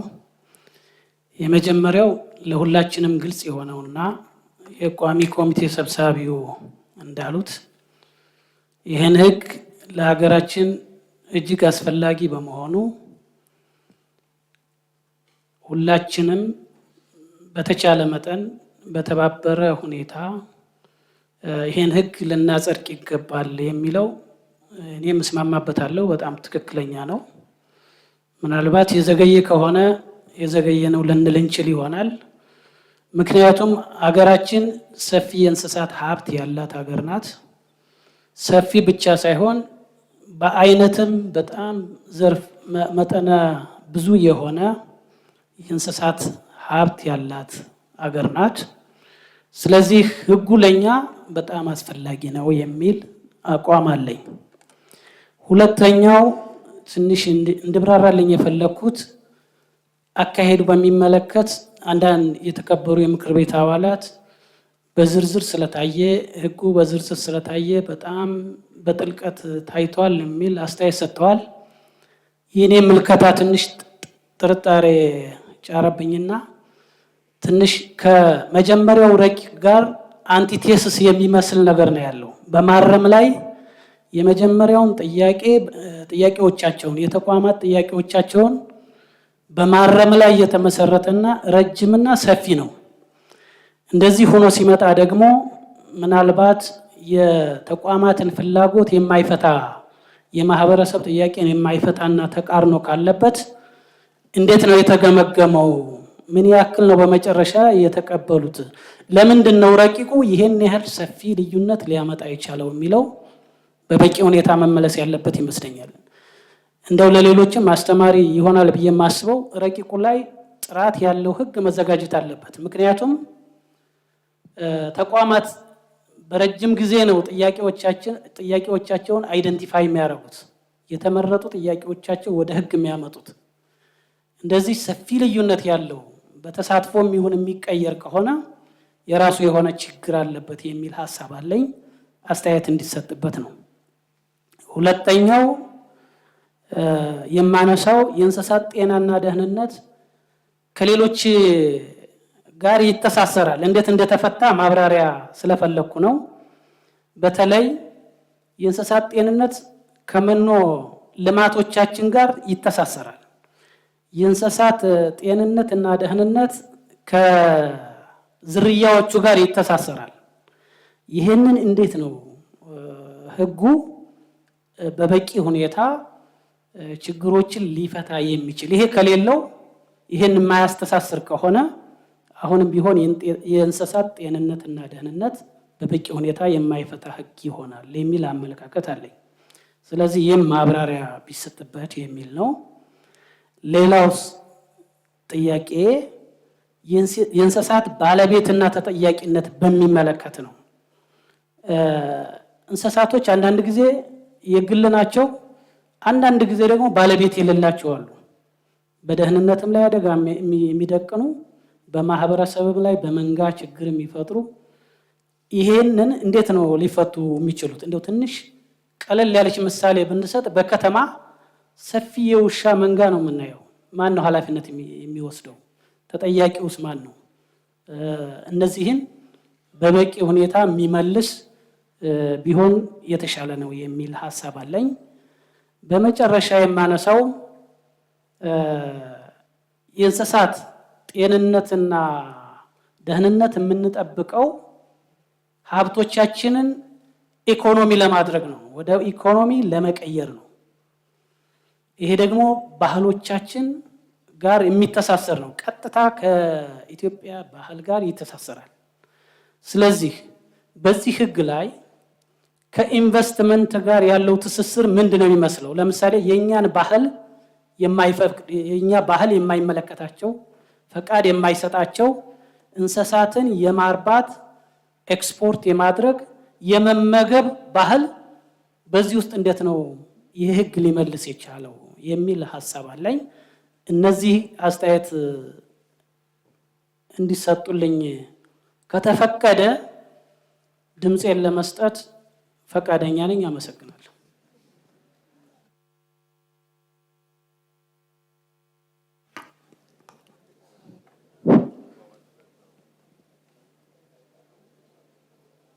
እሺ፣ አመሰግናለሁ የተከበረው አፈ ጉባኤ፣ እንዲሁም የቋሚ ኮሚቴ ሰብሳቢንም አመሰግናለሁ። እኔም ማነሳው ምንድነው በአስተያየት ማነሳቸው የእንስሳት ጤናንና ደህንነትን በተመለከተ ከእንስሳቱ ወገን ሆነን ስናይ ትክክለኛ አዋጅ እንስሳቶች በበሽታ ሞትም ቢሆን በበሽታ መሰቃየት የለባቸውም። ከኢኮኖሚ ጠቀሜታቸውም አንጻር ጤንነታቸው ተጠብቆ መኖሪያቸውም መመገቢያቸውም ሕክምና እያገኙ ባለቤቱም ሆነ እንደ ሀገር እየተንከባከብናቸው መሄድ እንዳለብን ግዴታ አለብን የሚል ነገር አለ። ትክክል ነው አዋጁ ይሄ የወጣበት ማለት ነው። በሌላ መንገድም ደግሞ ከባለቤቱ ወገንም ስናይ ደግሞ ከባድ ስራም ቢሆን የግድ ከኢኮኖሚ ገቢውን ከማሳደግ አንጻር እየተንከባከባቸው ከሚያገኘው የእንስሳት ተዋጽኦ ገቢውን እያሰፋ መሄድ አለበት። ኢቭን ለማግኘትም የሚያወጣው ወጪ ሰፊ ነው። ያንን በቀላሉ ማጣትም የለበትም። ስለዚህ ትክክል ነው አዋጁ የሚል ነገር ይዤ ማነሳቸው ነገሮች ምንድነው? አንደኛ እዚህ አዋጁ ላይ የእንስሳት በሽታ ተከስቶ ሆን ብሎ ካለ በሚል ተቀምጧል እንትኗ ላይ አንቀጿ ላይና ሆን ብሎ የሚለው መለኪያችን ምንድነው የሚለው ነገር ትንሽ ይከብዳል። ለምሳሌ ትገባለህ፣ እንስሳቱ ታሟል። ሰውየው ምናልባት ዴሊ ከእንስሳቶቹ ጋር ላይሆን ይችላል። ግን ሆን ብለን ያንን ሰውዬ ለመጠየቅ ምንድነው መስፈርቱ? ከዚህ ይልቅ ቀንና ሰዓት ማስቀመጥ አይቀልም ወይ? እስከዚህ ሰዓት እስከዚህ ቀን ባለመግለጹ ብሎ መቀመጥ ሲገባው ሆን ተብሎ የሚለው ነገር ትንሽ ምክንያቱም የሆነ ቦታ ጋር ውሎ ሲመጣ ታሞበት ሊሆን ይችላል፣ ይደነግጣልና በዛ መንገድ ቢታይ ጥሩ አይደለም ወይ የሚል ነገር ነው ያለኝ። ሌላው እኔም ዶክተር ያነሳውን ማነሳው እዚህ ከተረፈ ምርት ጋር የሚለው በደንብ መቀመጥ አለበት። ምክንያቱም አሁን ባለው ሁኔታ ህብረተሰቡ የሚጠቀማቸው ስህተት ነው ብለን ወይ ረግጠን ነው መሄድ ያለብን ወይ ተረፈ ምርት ደግሞ ብለን ስናስቀምጥ ደግሞ ትርጉሙ ላይ ይሳሳታል። ተረፈ ምርት አይደለም፣ ተረፈ ስጋ ነው። ተረፈ ስጋ ነው፣ ተረፈ ምርት አይደለም። እሱ ያስረዳል። ተረፈ ምርት፣ ተረፈ ስጋ እንግዲህ ሁለቱ ይለይና ይቀመጥ። ዞሮ ዞሮ የተዘረዘሩት እንደዛ አይነት ነገሮች ይታዩ የሚል ነገር ላይ አመሰግናለሁ።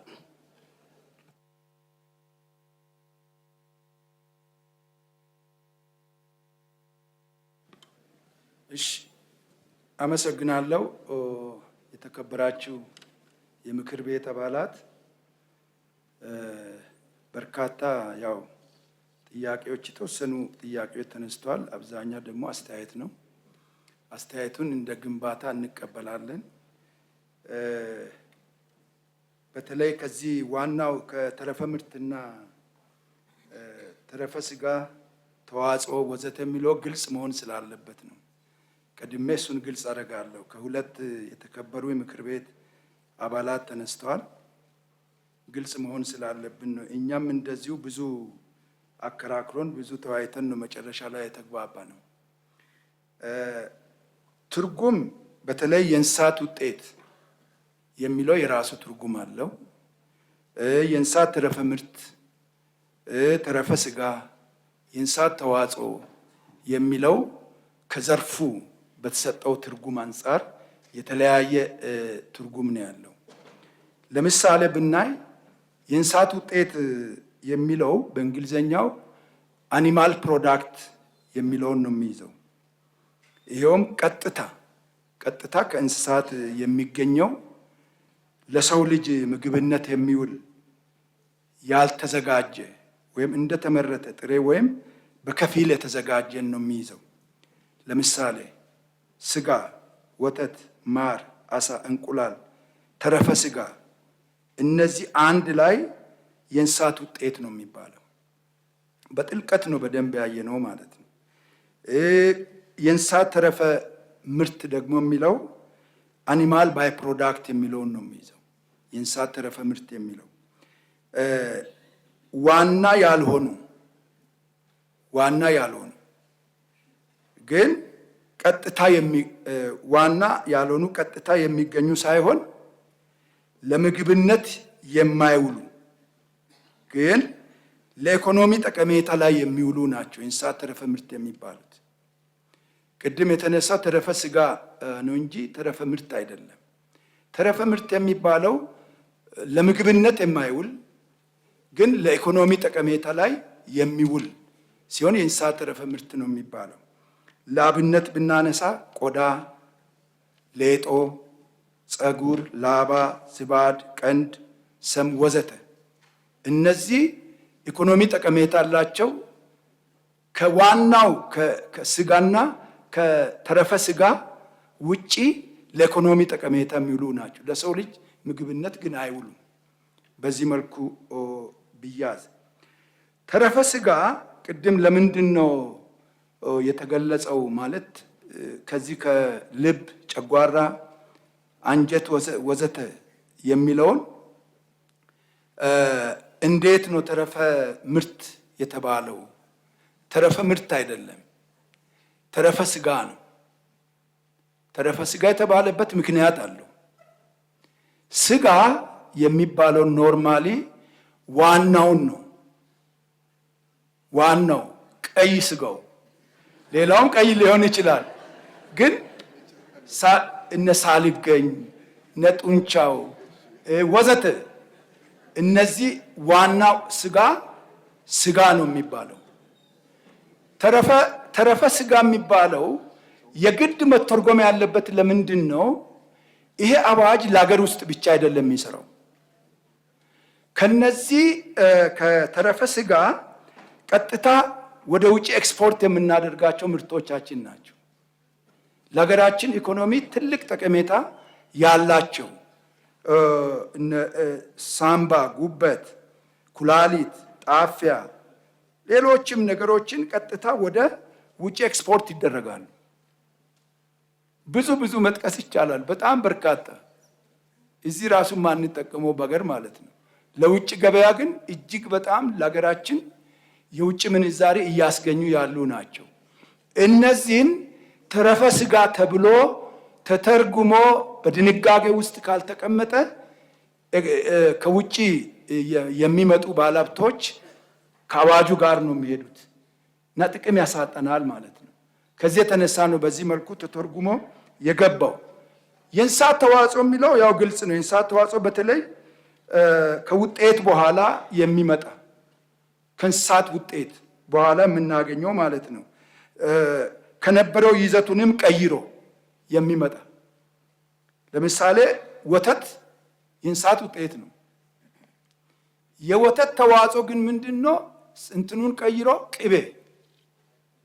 ቅቤ ገጽታውን ቀይሮ ይመጣል። ተዋጽኦ ነው እሱ። አይብ፣ አሬራ ወዘተ እና ባህሪውን ቀይሮ የሚመጣ ሲሆን የእንስሳት ተዋጽኦ ብለን ነው የምንወስደው እና በዚህ መልኩ ቢታይ ነው እና በድንጋጌው ውስጥ በትክክል እንዲገባ የተደረገበት ምክንያት ለሀገራችን ኢኮኖሚ ጠቀሜታ ሲባል ነው። ብዙ ችግሮችን ይፈታል ማለት ነው። ፎሬነርስ ሲመጡ ቀጥታ ይህንን አዋጅ ነው አምጡ የሚሉት፣ አለዚያ አይገቡ አያምኑም። እና ለዚህ ጠቃሚ ስለሆነ ነው የተደረገው የሚለውን አንስቼ፣ ሌላው ቃላቶች በሕግ ላይ ትልቅ ሚና አላቸው። እንደምታውቁት አንድ ቃል ብዙ ትርጉም ነው የሚያበላሸው እና ከዚህ የተነሳ ነው የቃላቶችን በብዛት የማረም ስራ የተሰራው። ቅድም ከተከበረው ምክር ቤት አባል የተነሳው ብዙ ታርሟል፣ በስቷል ቁጥሩም። እንዴት ነው የተቋሙስ መብት? ተቋሙ በረቂቅ አዋጁ ላይ አቅርቧል። ያቀረበውን ተማምናቸዋል ወይ? ምን ያህል ተማምናቸዋል? ለምንድን ነው ደግሞ ይህን ያህል ብዙ ሊቀየር የቻለው የሚል ጥያቄ ተነስቷል። ትክክል ነው መነሳቱ። ይሄ አዋጅ ብዙ ቀን ነው ያሰራን፣ ብዙ ነው እንትን ያየ ነው። ለምን የሚያሰራ አዋጅ ሆኖ የሀገራችንን በዚህ ዘርፍ ውስጥ ያለውን ችግር የሚቀርፍ ሆኖ መውጣት ያለበት ኃላፊነት ነው። የህዝባዊ ኃላፊነት ነው። የዚህ ታላቁ ምክር ቤት ኃላፊነት ነው። በኋላ አንድ ቃል በአግባቡ ካልተተረጎመ ሌላ ትርጉም ነው የሚሰጠው፣ በአግባቡ ካልተቀመጠ። ይሄን በዝርዝር አይተናል። መተርጎም ስላለበት መስተካከል ስላለበት ነው ያየነው። ያየነውን ግን ምን ያህል ተግባብታችኋል ለተባለው በደንብ አረማችሁን፣ እንደውም ተገቢ ነው። እኛ በዚህ መልኩ አይተን ነበረ፣ ለካስ ትክክለኛ ያልሆነ እንትን ያዘጋጀ ነው በሚል በቅንነት ተቀብለው ተስማምተው በርካታ መድረኮችን አድርገን ተቀብለው ነው የተለያየ ነው ማለት ነው። ከነሱ ጋር ሳንወያይና ሳንስማማ ለምክር ቤቱ አናመጣም። እንኳን ከዋናው መስሪያ ቤት ቀርቶ ይህንን አዋጅ ረቂቅ ካዘጋጀው መስሪያ ቤት ቀርቶ ከኢትዮጵያ ምግብና መድኃኒት ባለስልጣን ከኃላፊነት ጋር የሚጣረሱ ጉዳዮች አሉ ብሎ አመልክተው በዝርዝር ነው ያየ ነው። በዝርዝር ለምን የኢትዮጵያ መድኃኒትና ምግብና መድኃኒት ባለስልጣን የሚያገለግለው የሚሰራው ለማን ነው? ለኢትዮጵያ ሕዝብ ነው፣ ለሀገራችን ጥቅም ነው። ይሄኛውም ተቋም የሚሰራው ለማን? ለሀገራችን ጥቅም ነው። አማክለን ያየ ነው የሀገር ጉዳይ ስለሆነ እነሱንም ጠርተን በዚህ መልኩ ያቀረቡትን ትክክለኛ የሆኑ አንዳንድ ከምግብ ጥራት ጋር ተያይዞ የገቡ ቃላቶች አሉ፣ ስህተት። የምግብ ጥራት የሚቆጣጠረው የምግብ እና መድኃኒት ባለስልጣን ነው። እነዚህን አውጥተን እነሱን ካመለከቱት ውስጥ የማይመለከታቸውን አስተካክለን ተማምነን ነው የተሆነውና ከዚህ ጋር አያይዤ ቅድም ዶክተር የተከበሩ ወንድሜ ዶክተር ያነሱት አለ ከአካባቢ ብክለት ጋር ተያይዞ የጤና ባለሙያዎች ለምንድን ነው በምን መልኩ ነው የሚስተናገዱት፣ በተለይ ቄራዎችን እንዴት ማየት ይችላሉ የሚል ጭምር ከነሱ ጋር አይተን የተማመን ነው። እርስዎ ያነሱትን ጥያቄ ቀጥታ አንስተዋል። እነሱ የኢትዮጵያ ምግብና መድኃኒት ባለስልጣን ቄራ ላይ ገብቶ መቆጣጠር አለበት ብሎ አንስተውልናል። አሁን እርስዎ እንዳነ በምን መልኩ ነው የሚታየው የሚለው በዚህ አዋጅ ላይ ማየት አይቻልም በሚል ነው የተማመን ነው። ለምን ይህ አዋጅ የእንስሳት ጤናና ደህንነት አዋጅ ነው። ለምሳሌ በቄራ ውስጥ የስጋ መርማሪ ይኖራል፣ ባለሙያ ነው። እንደገና ደግሞ ሌሎች በቄራ ውስጥ የሚሰሩ ስራዎችን የኢትዮጵያ ግብርና ባለስልጣን ባለሙያዎች ዳይሬክት የሚያቸው ስራዎች አሉ። ቁጥጥር የሚያደርጓቸው ስጋንም ሌሎችንም መስፈርት መጠበቅ አለመጠበቁንም የሚያዩበት ስራ አለ። ጤና ደግሞ የአካባቢ ጥበቃን እንስሳት ሌላ ችግር ሊያመጣ ይችላል፣ በአካባቢ ብክለት ወዘተ እና እንዴት ሊታይ ይችላል የሚል አንስተው ይሄ የሚፈታው በጤና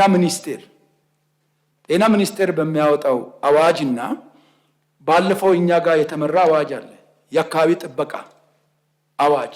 በሱ ውስጥ ተካቶ ነው ያንን ማየት የሚችለው ጤና ሚኒስቴር እንጂ የእንስሳትን ጤናና ደህንነት በተመለከተ ምርመራ የሚያደርግ ስጋ የሚመረምር ሌሎች ተግባራቶችንም እዛ ላይ የሚሰራው የእንስሳት ጤና ባለሙያ ወይንም የስጋ መርማሪ ነው እና በዚህ መልኩ ቢታይ እና በዚህ መልኩ ተማምነን ከነሱ ጋርም ተነጋግረናል ማለት ነው። ከመኖ ጋር ተያይዞ የተነሳው የእንስሳት ጤናና ደህንነት ጋር ይገናኛል የተባለው ትክክል ነው። መኖ ወሳኝ ነው፣ ለጤንነትም ለምርታማነትም ወሳኝ ነው። ግን በዚህ አዋጅ ውስጥ አይታይም። የመኖ ጉዳይ ከእንስሳት ልማት ጋር ነው ተካቶ መፍትሄ ሊያገኝ የሚችለውና በዚህ መልኩ ቢታይ ብዬ ነው የማነሳው። ሌላ ሰዓት ተገድቦ ቢቀመጥ አይሻልም እንደ ክፍት ነው የሚል ተነስቷል። በትክክል ከታየ ምላሽ የሚደረገው ሪፖርት የሚደረገው ሰዓት ከ24 ሰዓት ባልበለጠ፣ በዚህ በ12 ሰዓት ባልበለጠ ወዘተ በሚል በረቂቁ ላይም አለ፣ በእኛ ማሻሻያም ላይ አለ። ወዲያውን የሚለውን አስተካክለን 24 ሰዓት ባልበለጠ ጊዜ ውስጥ ሪፖርት እንዲያቀርቡ በሚል ማሻሻያ ላይ ያስተካከልን መሆኑን ለማንሳት ነው። ሌላው ከኮዴክስ ኤሌመንታሪስ ጋር የተነሳው ትክክል ነው። ያው ኮዴክስ ኤሌመንታሪስ የሚለው ጥቅል እንትን ነው የሚይዘው ከወርዱም ጀምሮ ወርዱ የላቲን ወርድ ነው። ኮዴክስ የሚለው ህግ ማለት ነው ራሱ ለብቻ። ኤሌመንታሪስ ማለት ደግሞ የሰው ልጆች የሚበሉትን ምግብ ማለት ነው ራሱ ኤሌመንታሪስ ማለት ትርጉሙ። ኮዴክስ ኤሌመንታሪስ ኮሚሽን ደግሞ የሚለው የሰው ልጅ የእጽዋትን ሆነ የእንስሳት ለምግብነት የሚውሉትን ስታንዳርድ አውጥቶ ደረጃ ወስኖ የሚከታተል ተቋም ነው እና ጥቅል ሲሆን በእርግጥ አንድ ቃል የምንወስደው ምንድነው ቅድም የተነሳው ተገቢ ነው የምትለው ቀጥሎ በዚህ ቢወሰድ ተገቢ ነው የምትለዋን እናያለን። ሌላው ግን የኮዴክስ ኤሌመንታሪስ ተልእኮውና ስራው ይህንን ይመስላል። ቅድም እርሶም አንስተዋል እና በዛ መልኩ ቢታይ የሚለውን ለማንሳት ነው። ከቅጣት ጋር ተያይዞ የተነሳው ቅጣት በጥንቃቄ ነው ያየነው። የተከበራቸው የምክር ቤት አባላት ማንሳታችሁ ተገቢ ነው። የሚቀጣው አካል ማን ነው የሚለውንም በደንብ አይተናል። ምክንያቱም አርሶ አደራችን አለ፣ አርብቶ አደራችን አለ።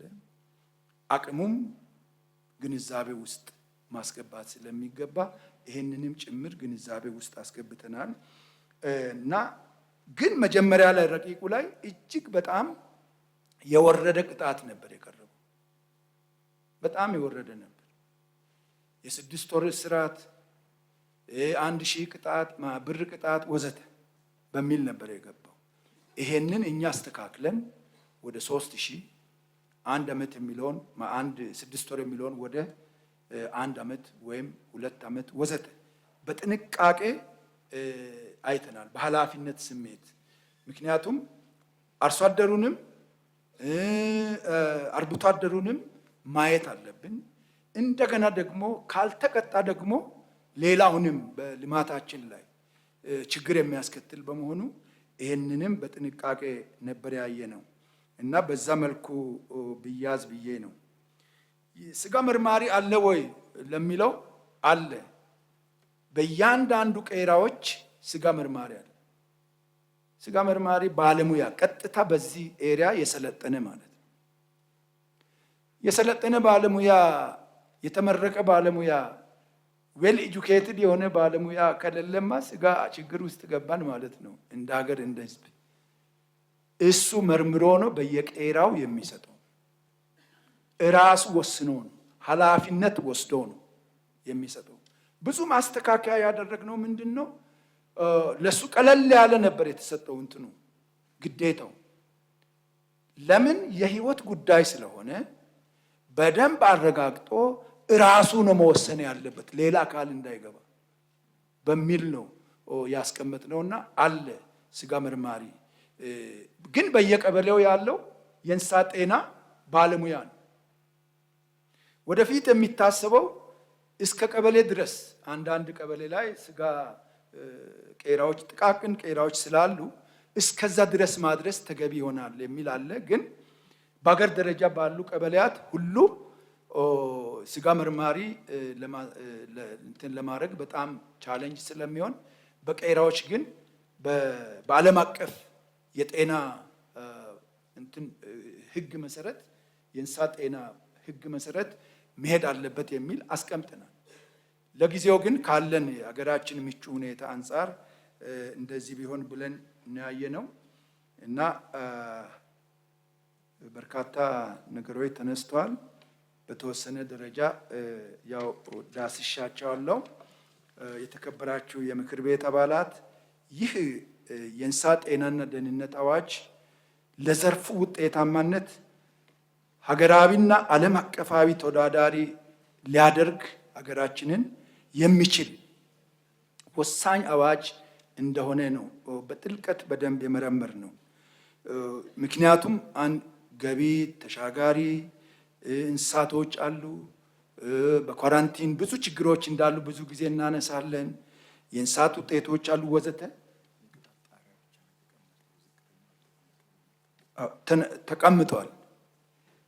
ጣሪያም አለ፣ ዝቅተኛውም አለ። ሁሉንም ለማየት አሁን ጊዜ እንትን ስለሚል ጣሪያም ተቀምጠዋል። ለምሳሌ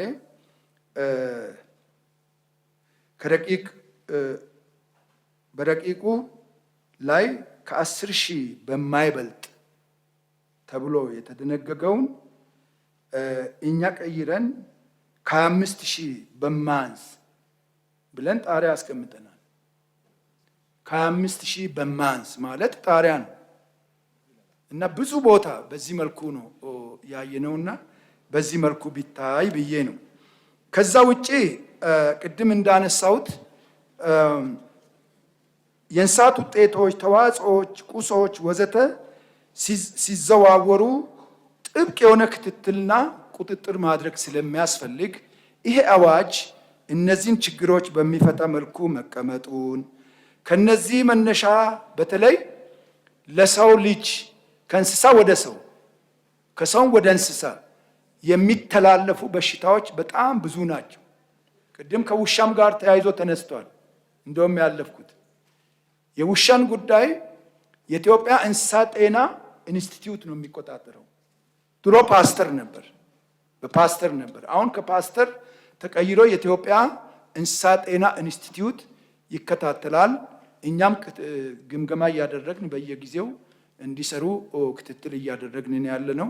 ይሄ በዚህ መልኩ በራሱ በተቋሙ በተቀመጠው አሰራር መሰረት የሚፈታ መሆኑን ለማንሳት ነው እና በርካታ ጉዳዮች ችግሮችን የሚፈታ ነው። ምክንያቱም ይሄ አዋጅ ለዚህ ዘርፍ እንደ ሀገር የተያያዘ ነው። የሌማት ትሩፋት ሌሎችም በዚህ ዘርፍ የሚሰሩ ውጤት ለማስመዝገብ ሀገራችንን ትራንስፎርም ለማድረግ የውጭ ምንዛሪ ለማስገኘት ለምግብነት ወዘተ በርካታ ነገሮች የሚፈታ መሆኑን ለማንሳት ነው። ጤና ካልተጠበቀ ደግሞ ልማት አይታሰብም ነው እና ለዚህ በጣም የጤና የእንስሳት ጤናና ደህንነት ችግር የሚፈታ አዋጅ እንደሆነ በደንብ አይተናል። የተከበራቸው ምክር ቤት አባላት ይህንን አዋጅ አድርጋችሁ እንድትቀበሉ እና እንድታጸድቁ በአክብሮት ጠይቃለሁ። አመሰግናለሁ። እናመሰግናለን። የተከበሩ አቶ ሰለሞን በዝርዝር ስላቀረቡ እና ምላሽም ስለሰጡ፣ ስለዚህ ይህን አዋጅ ወደ ማጽደቅ እንሄዳለን። የእንስሳት ጤና እና ደህንነት ረቂቅ አዋጅን አስመልክቶ የቀረበው ረቂቅ አዋጅ ቁጥር 1376 ህዝባር 2017 ሆኖ መጽደቁን የምንደግፍ። አመሰግናለሁ። ተቃውሞ? ድምፅ ታቅቦ? የለም። ስለዚህ የግብርና ጉዳዮች ቋሚ ኮሚቴ ያቀረበው የእንስሳት ጤናና ደህንነት ረቂቅ አዋጅ ቁጥር 1376 ህዝባር 2017 ሆኖ በሙሉ ድምፅ ጸድቋል። የተከበሩ አቶ ሰሎሞንና ቋሚ ኮሚቴው እናመሰግናለን።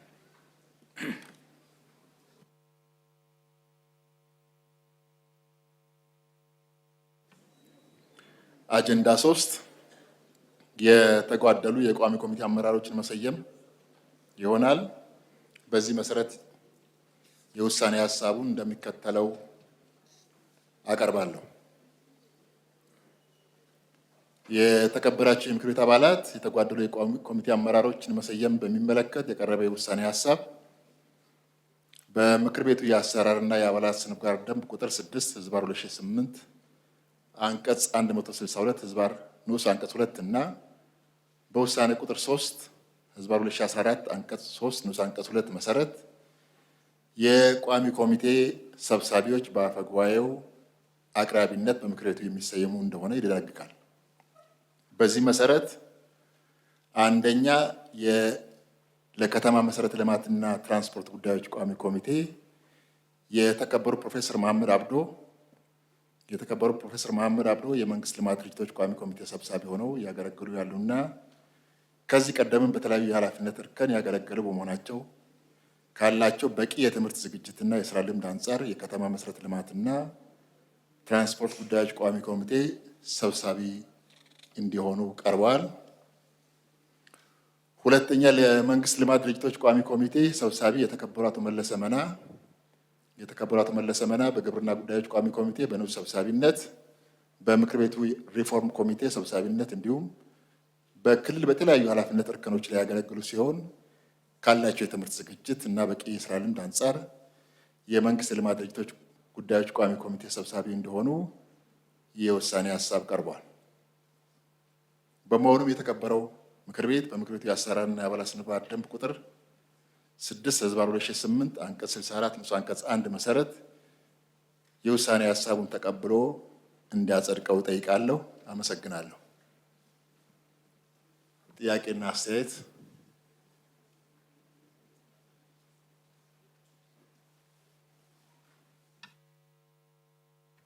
አመሰግናለሁ። የተከበሩ አፈ ጉባኤ፣ የቀረበው የውሳኔ ሀሳብ በትክክል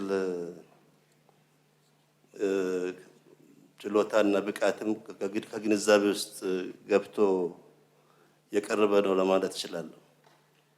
ፕሮፌሰር መሐመድም በትምህርት ብቃታቸው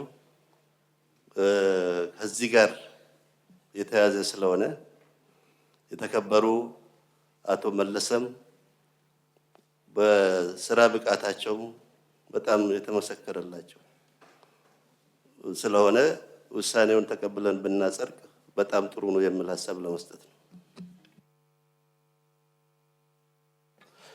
አመሰግናለሁ። የተከበሩ አፈ ጉባኤ፣ ሁለቱም የምክር ቤት አባላት አሁንም ላይ ኃላፊነት ላይ ያሉ በተሰማሩበት ኃላፊነት ላይ ስራን ቆጥረው በመምራት በመስራት የሚታወቁ አባላት ስለሆኑ ፕሮፌሰር መሐመድም አቶ መለስ መናም በተለይ አቶ መለስ መና ደግሞ አብረንም እንደ ሪፎርም ኮሚቴ ተሰራ ስለነበረ አግባብ ያለውና በቂ ጥናት የተደረገበት ምደባ ስለሆነ ለሁለቱም ወንድሞቼ መልካም ምን እየተመኘው ቢዘርቅ የሚል ሀሳብ ለመስጠት ነው። አመሰግናለሁ። የተለያለ ድጋፍ ነው ሁሉም። እሺ፣ ስለዚህ የተጓደሉ የቋሚ ኮሚቴ አመራሮችን ለመሰየም የቀረበው የውሳኔ ሀሳብ ውሳኔ ቁጥር 9 ህዝባር 2017 ሆኖ መጽደቁን የምንደግፍ።